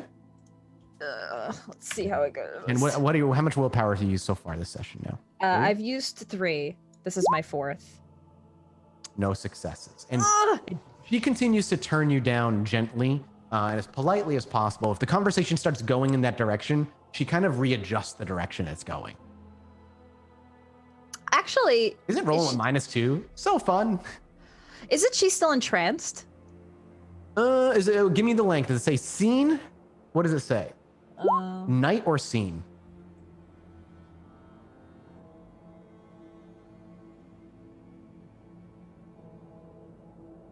Roughly 1 hour. Roughly an hour. Absolutely, she is still entranced. Okay. Let me just make sure.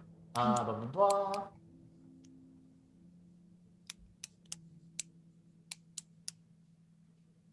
Yeah, okay. Guess what? 2's perfect for this. She's entranced, so you're fine.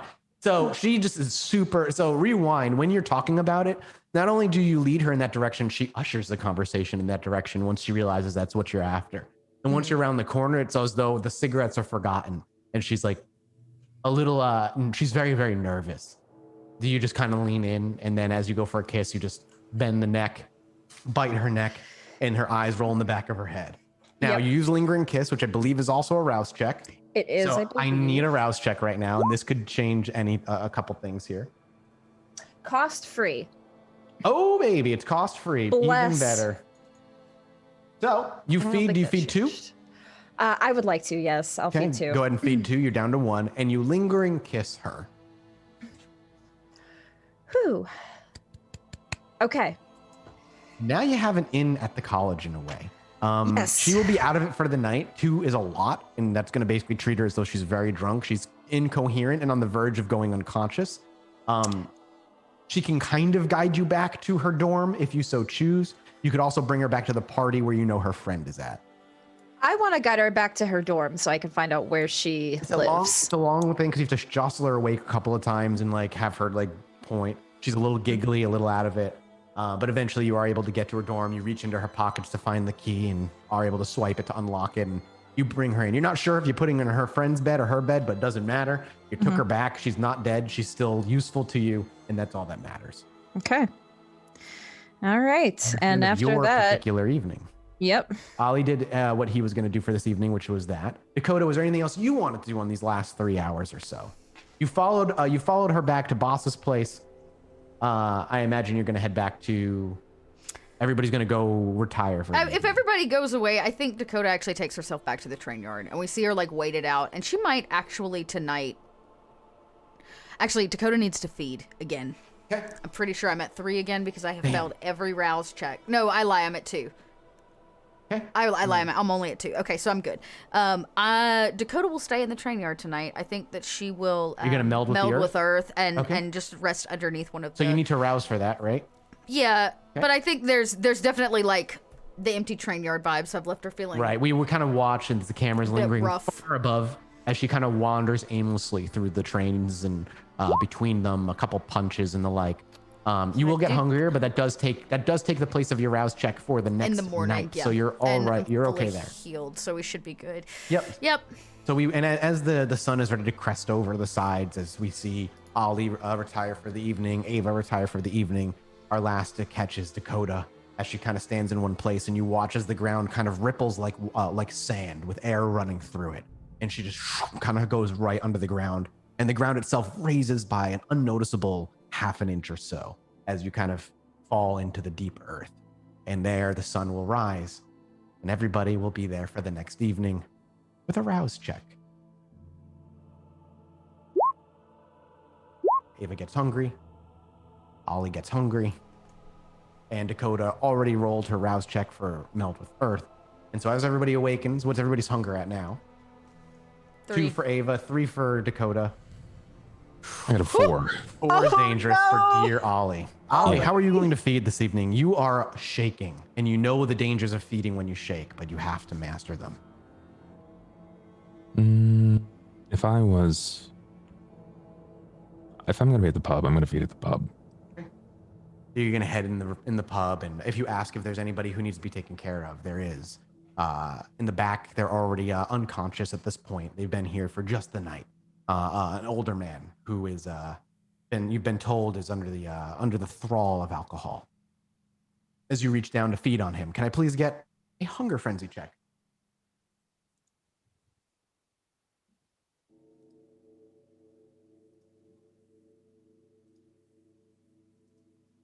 I believe it's 2. I will double check because I have that. I'm looking for. I got 2. Okay. Wow. This is the first time this has happened with Ollie. We've seen it happen with Dakota, I believe. We definitely saw it happen with Ava twice because you yanked her off of the guy's neck. However, to resist a hunger feeding frenzy while you are at hunger 4 is a requirement of 3 successes. 2. Okay. 2 is when you see the sight of an open wound when you're at. 2 is a sight of an open wound or overpowering smell of blood while at hunger 4. But when you taste blood is at hunger 4 we need 3. Okay. But the upside, you're gonna take a stain for killing this man, but you're gonna be at hunger 0. That's tragic. It is incredibly tragic as you feel, as you take the mask off and you feel the row of teeth happen. If your teeth sink in. Ollie's beast, as we've described in season 1, is this looming, ever-present threat. This monster that sits behind the cold face. This thing that could put a hole through you and be your worst nightmares.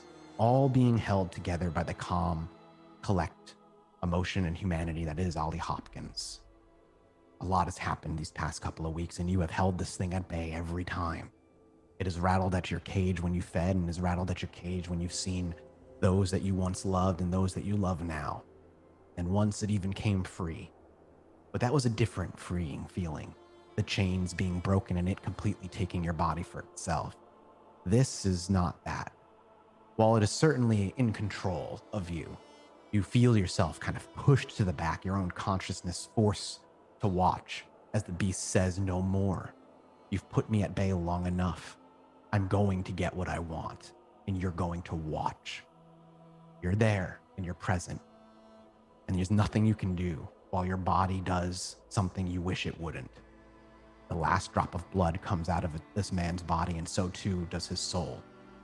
The beast dissipates in a way that you forget how it feels, because you truly do not feel the beast.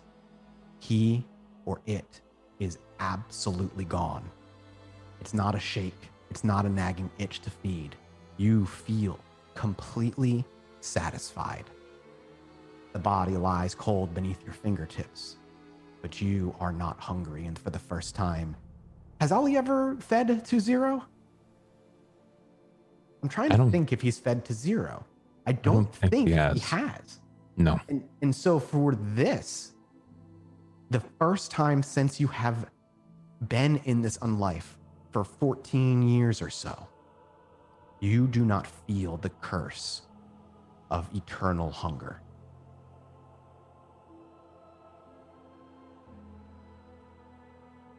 What does that look like? The camera's alone, Ollie is alone, and there's absolute regret. You are able to take control of your body again, and what you look down on is a reminder of what you are. But I am curious how he handles this mixed moment. I don't know how he would see the feeling or feel feeling satisfied. So run us what Ollie is thinking right now. I think a humanity ago it would have been different. But now, I think for Ollie, there is some sorrow to this, but I feel as if he realizes that this is an unfortunate trade for the sacrifices that he's going to make to try to put work into the city. And he has regret, but he knows that there's some things that are just out of his control. It's an ever-present reminder, I think. And while at some point in Ollie's life, this would have perhaps sent him on a tear, an angry, not frenzy, perhaps, but a mood that would be hard to break and would require quite a bit of consultation. For the first time, Ollie's believing he's seeing, and he is seeing, I don't want to say he is believing he's seeing, because he is seeing the bigger picture. For a long time, Ollie was trying to manage both. The small aspects of his everyday life and the grander plans for Chicago, both what he would wishes to do with whatever territory he gets and for the safety of it all. And managing both has led to tragedy over and over again. And once again, the stresses of the past few nights have once again led to tragedy. There's only so much you can do to keep the beast back. Eventually it'll win. And in this moment, as he feels satisfied and he thinks about what he has to do, and you look down at the stranger before you, and you do feel that regret, you do feel that sadness. Like you said, you lift your head up and you remind yourself there's greater things at stake, and the loss of one could be the lives of thousands. What do you do with the body? Ollie will search his person. See if he has like an ID or anything like that. And you do. You find an ID on him. I'm going to keep the ID. Okay. It's probably going to go. Kind of pick out the wallet. It's just a bifold as you flip it open. It's got $3 in the back pocket and his license. And it looks like no credit cards, but maybe a card from an old hotel or motel maybe. Ollie is going to keep the ID as a reminder to in your back pocket. His mistakes. And he's going to move the body to, before he makes his way to the theater, to a crematorium. Mm-hmm. A very specific crematorium? Did we talk about a crematorium? We had talked about how each of us were making moves in our domain and choosing businesses, and Ollie's business of choice was a crematorium that he was investing in. Okay. And this will be that crematorium that you've put work and finances in over the course of weeks and months. And as you, the crematorium itself is closed right now, and there are people in there. I imagine there has been, you know what? How would you describe to this crematorium what you would need them for? How would that business dealing go down? As you've been investing money in on kind of the down low, and in the world of darkness, of course, under the table payments are very, very common.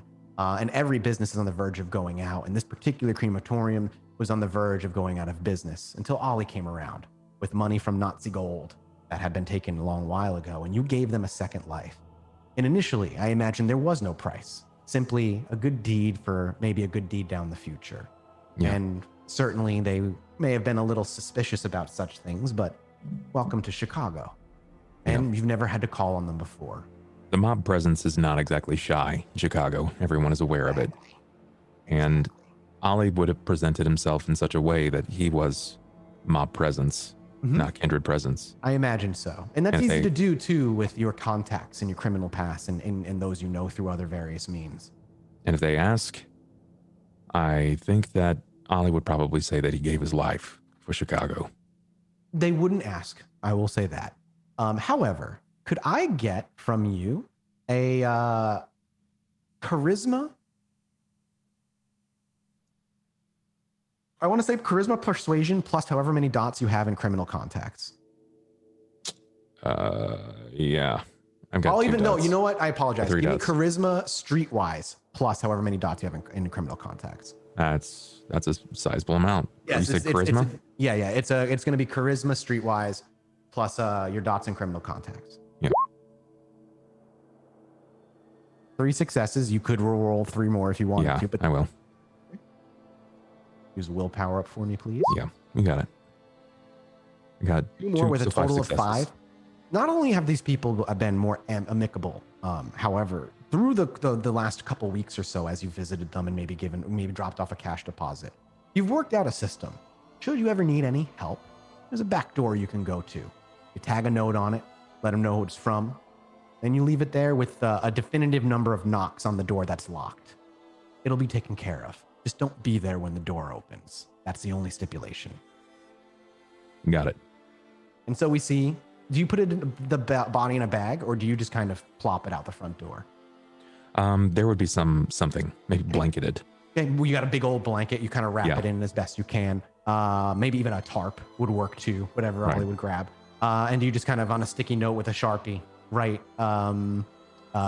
gave life for Chicago with your initials or something along those lines. Yeah. You knock 7 times definitively before Ollie turns, and he, as he walks away, his footsteps themselves deathly silent, and the camera watches him walk around a corner. The camera slowly turns back to the back door as it opens up a crack.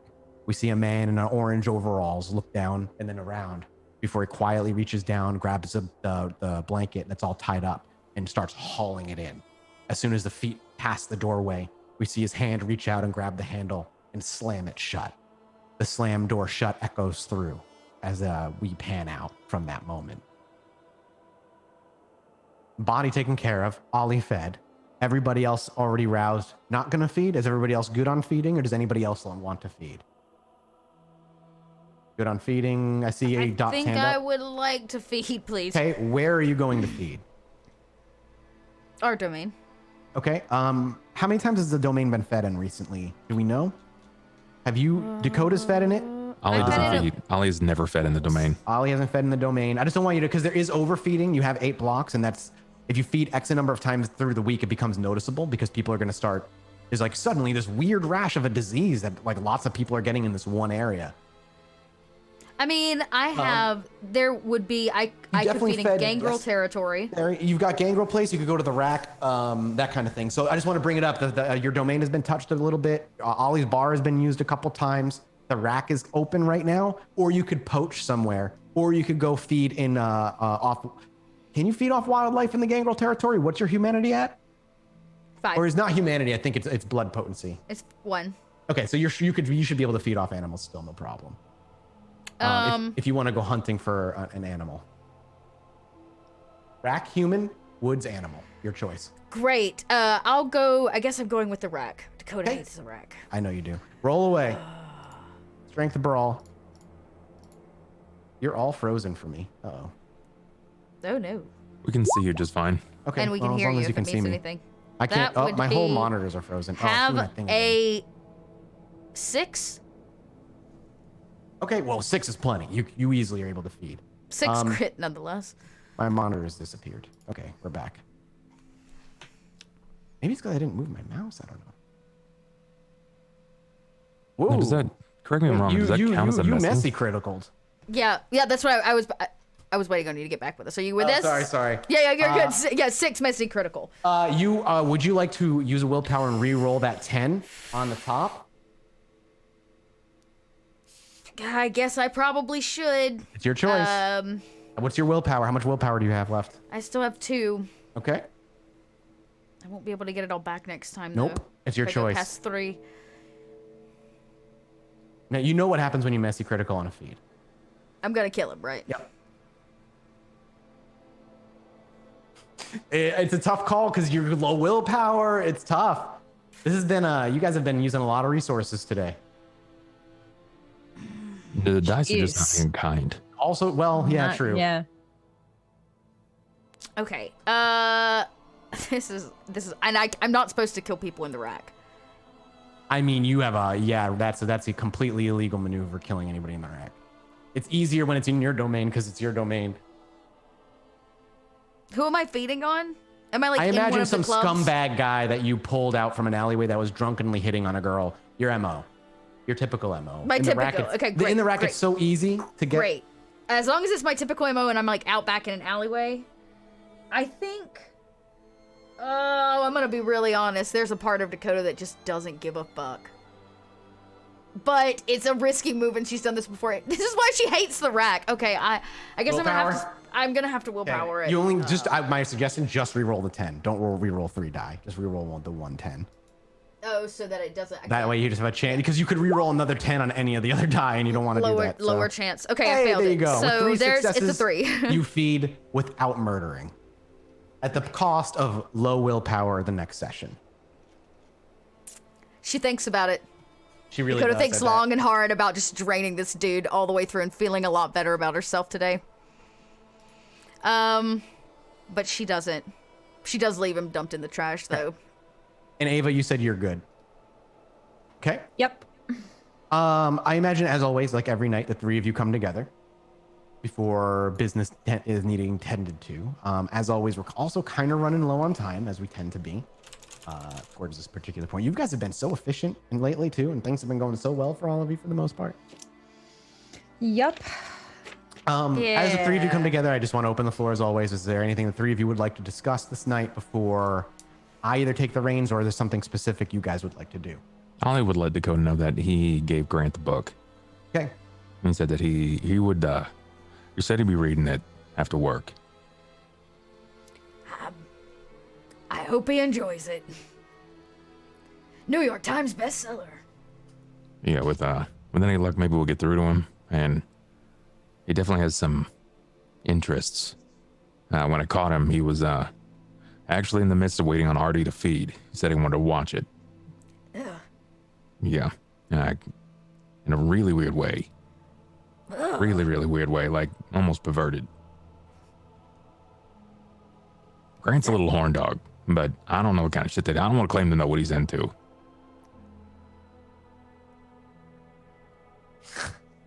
The look on Dakota's face says it all.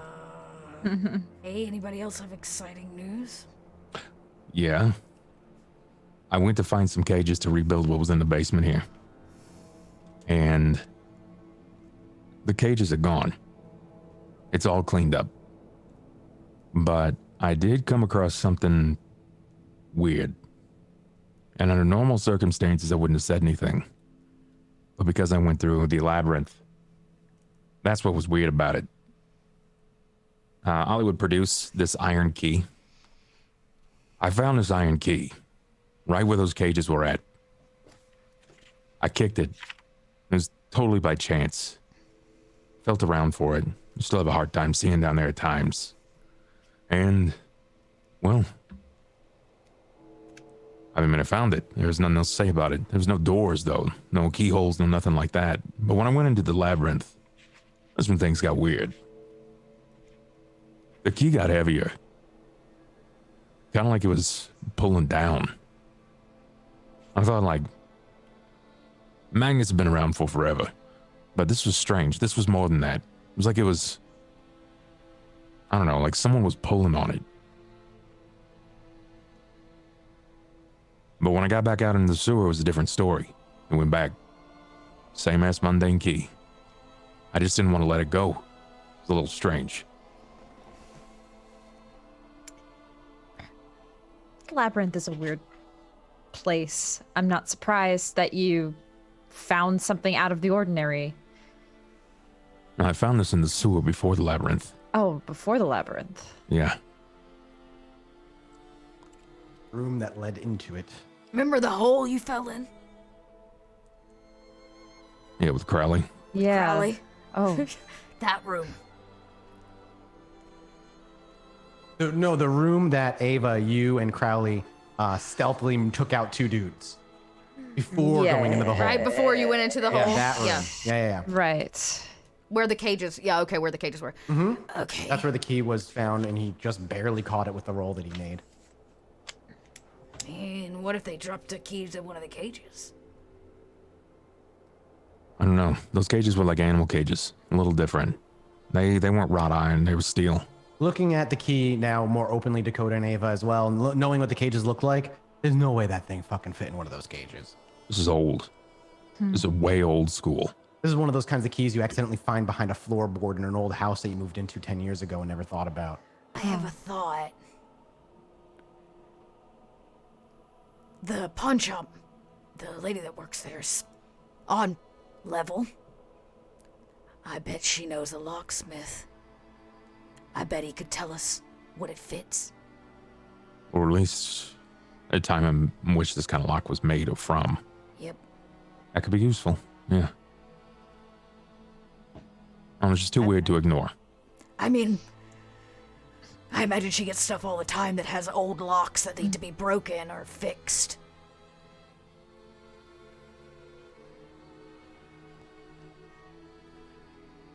Silence falls as they begin to ponder slightly.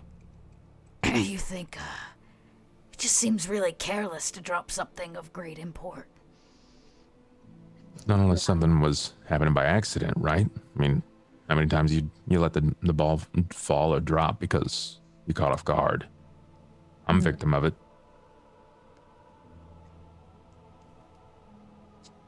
I mean, shit, think about a snatch and grab with Zach Saya. How much did we accidentally leave behind there?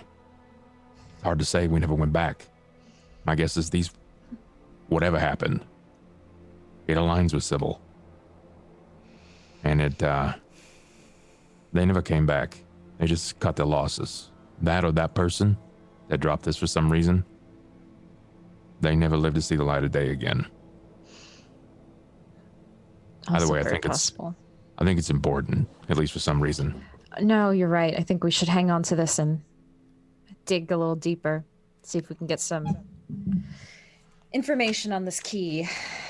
Get a better idea of where it could be from. On that, does the coterie fall a little silent? Yeah, I think so, at least from my end. Begin to think a bit. Everybody begins to mill about him and really kind of ponder what it is that Ollie brought forward. Dakota, your burner phone buzzes. I try. I'm really not used to that. It probably surprises you too. Yeah. It probably gets you off guard. And I'll check it. Flip it open. You flip it open, and again, it's an older kind of tech phone. And as it flipped open, much like last time, there's an address.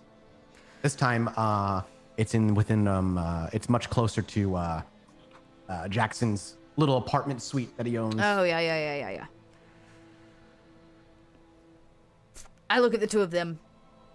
That's my cue.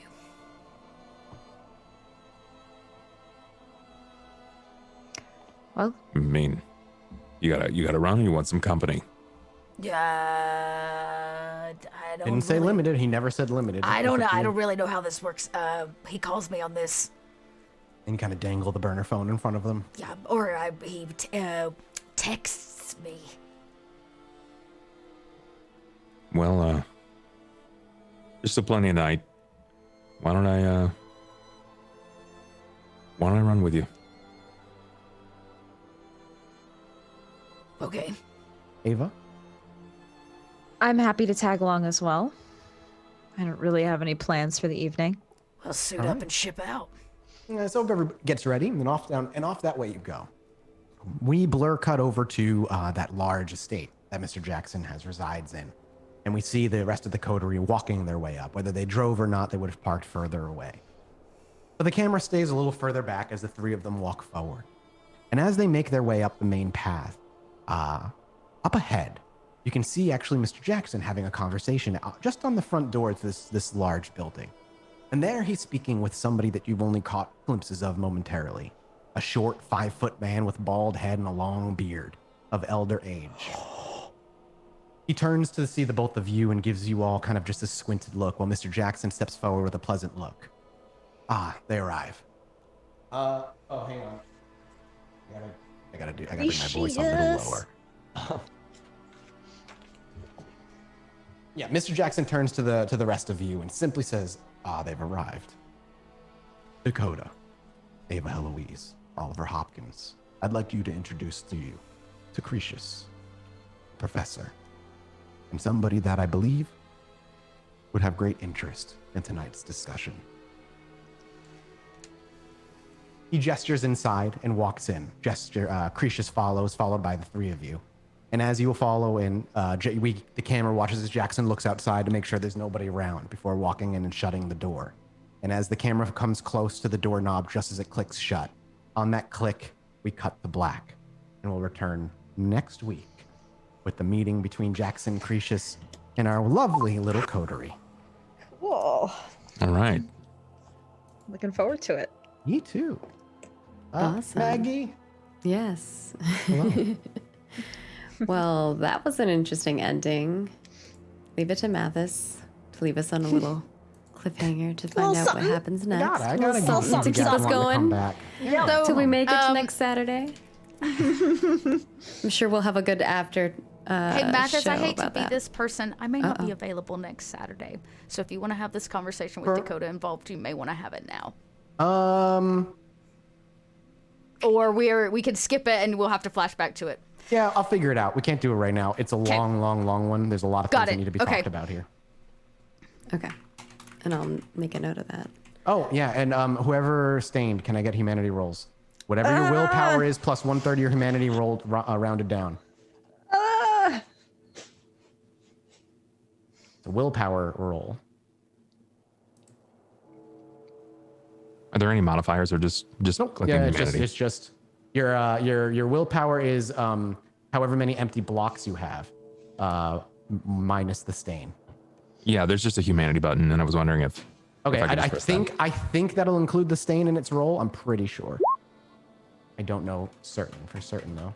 I got 4 successes. You're fine. You would not drop in humanity. Your stain gets wiped away cleanly. Nope. Ava. I don't have to, right? Oh, you didn't get a stain for some reason. I No, thought you got a stain. did Dakota? Nope. It's just Ollie. Okay, cool. Sorry. Now you can take it away, Maggie. My bad. Yeah, no problem. I know you gotta wrap up your stuff. Speaking of wrapping up, I'll get all of these goodies out of the way, and then we'll get to see where you can find all of these wonderful people, as this is not the only thing they do on the internet. First and foremost, thank you all for being here and tuning in. We really appreciate it. And of course, if you're watching this on our YouTube channel, leaving a comment and all of that, that goes a long way. So thank you for your support. If you'd like to support us in a monetary way, you can check us out on Patreon, patreon.com/rollforit.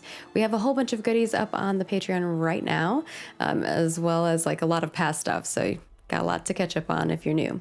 But we do have our monthly recap for January out and NPC name submissions. So send in those name submissions. Soon we'll also have our Sheepdog Gaming GM interview.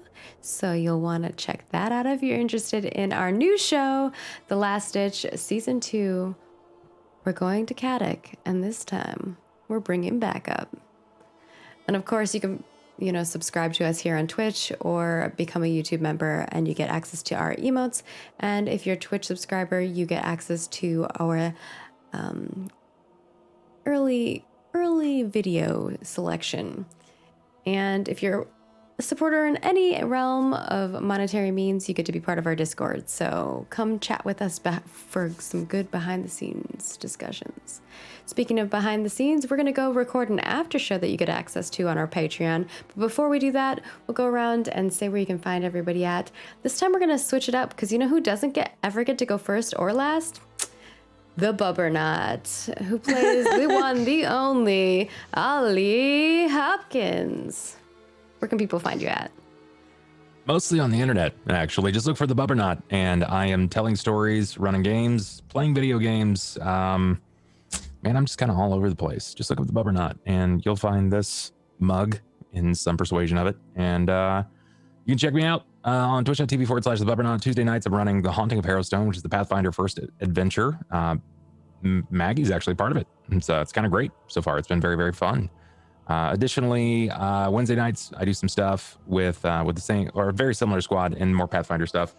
I'm also part of a dope podcast called Stitch of Fate with Mathis and Dodd, and I play a very different kind of character. I play Duke. I was Ventru, but the least Ventru you might ever experience. So if you like oddities, then tune in. That's about it. That's me. All right. Thanks, guys. Sorry to catch you off guard. I usually go around the overlay, and you're in the middle. It's A-okay. So we're going to swap over to Dakota Rain, played by Little Red Dot. What are you going to be up to?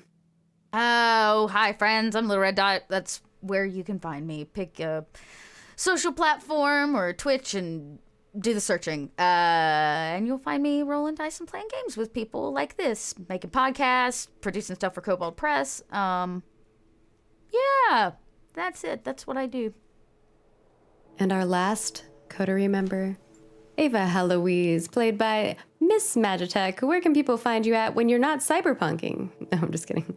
Which I am doing often, and you can totally find me on the internet doing that. Hi, everybody. I am Miss Magitech. And I do also all the things that everybody here does. Play a lot of games, whether it be video games or tabletop games. So feel free to follow me and find out what I'm up to. Right now, I am doing a lot of games, including Cyberpunk Red, Pathfinder, D&D. I'm starting a Kids on Bikes thing in March. I'm actually very busy in March. So I'm going to be starting a book club also on my YouTube, where I'm going to go through all of the Witcher books that I've read several times already, but I'm going to just talk about them in a cool book club setting. And so, there's a lot of cool stuff happening. So feel free to follow me and hang out. But yeah, that's me. And last but not least, our lovely storyteller who always leaves us on the edge. You have of something. You gotta have a reason to come back. Mathis Games. Where can people find you at? When I'm not here doing vampire, like they said, I'm on a podcast doing vampire. Very different flavor, very different kind of I guess you would call it theme to the show. I hope you guys, if you like this, go check that out. It's a little bit more focused and grandiose. I mean, we've been running this thing for 80 episodes, for Christ's sake. It's been freaking great. Other than that, Mathis Games channel for video game stuff. I'm finally moved into my new place, so I'm revving up my work engines all over again. Illuminati every week as well, which is kind of like my main gig, which is where me, Alex, and Jesse talk about paranormal true crime stuff a lot. And then other than that, I think that's it right now. So you can find me. Just search for Mathis and you'll find me. All right. And with that, we bid you all adieu, as we are going to go record an after show. See you next Saturday. Goodbye.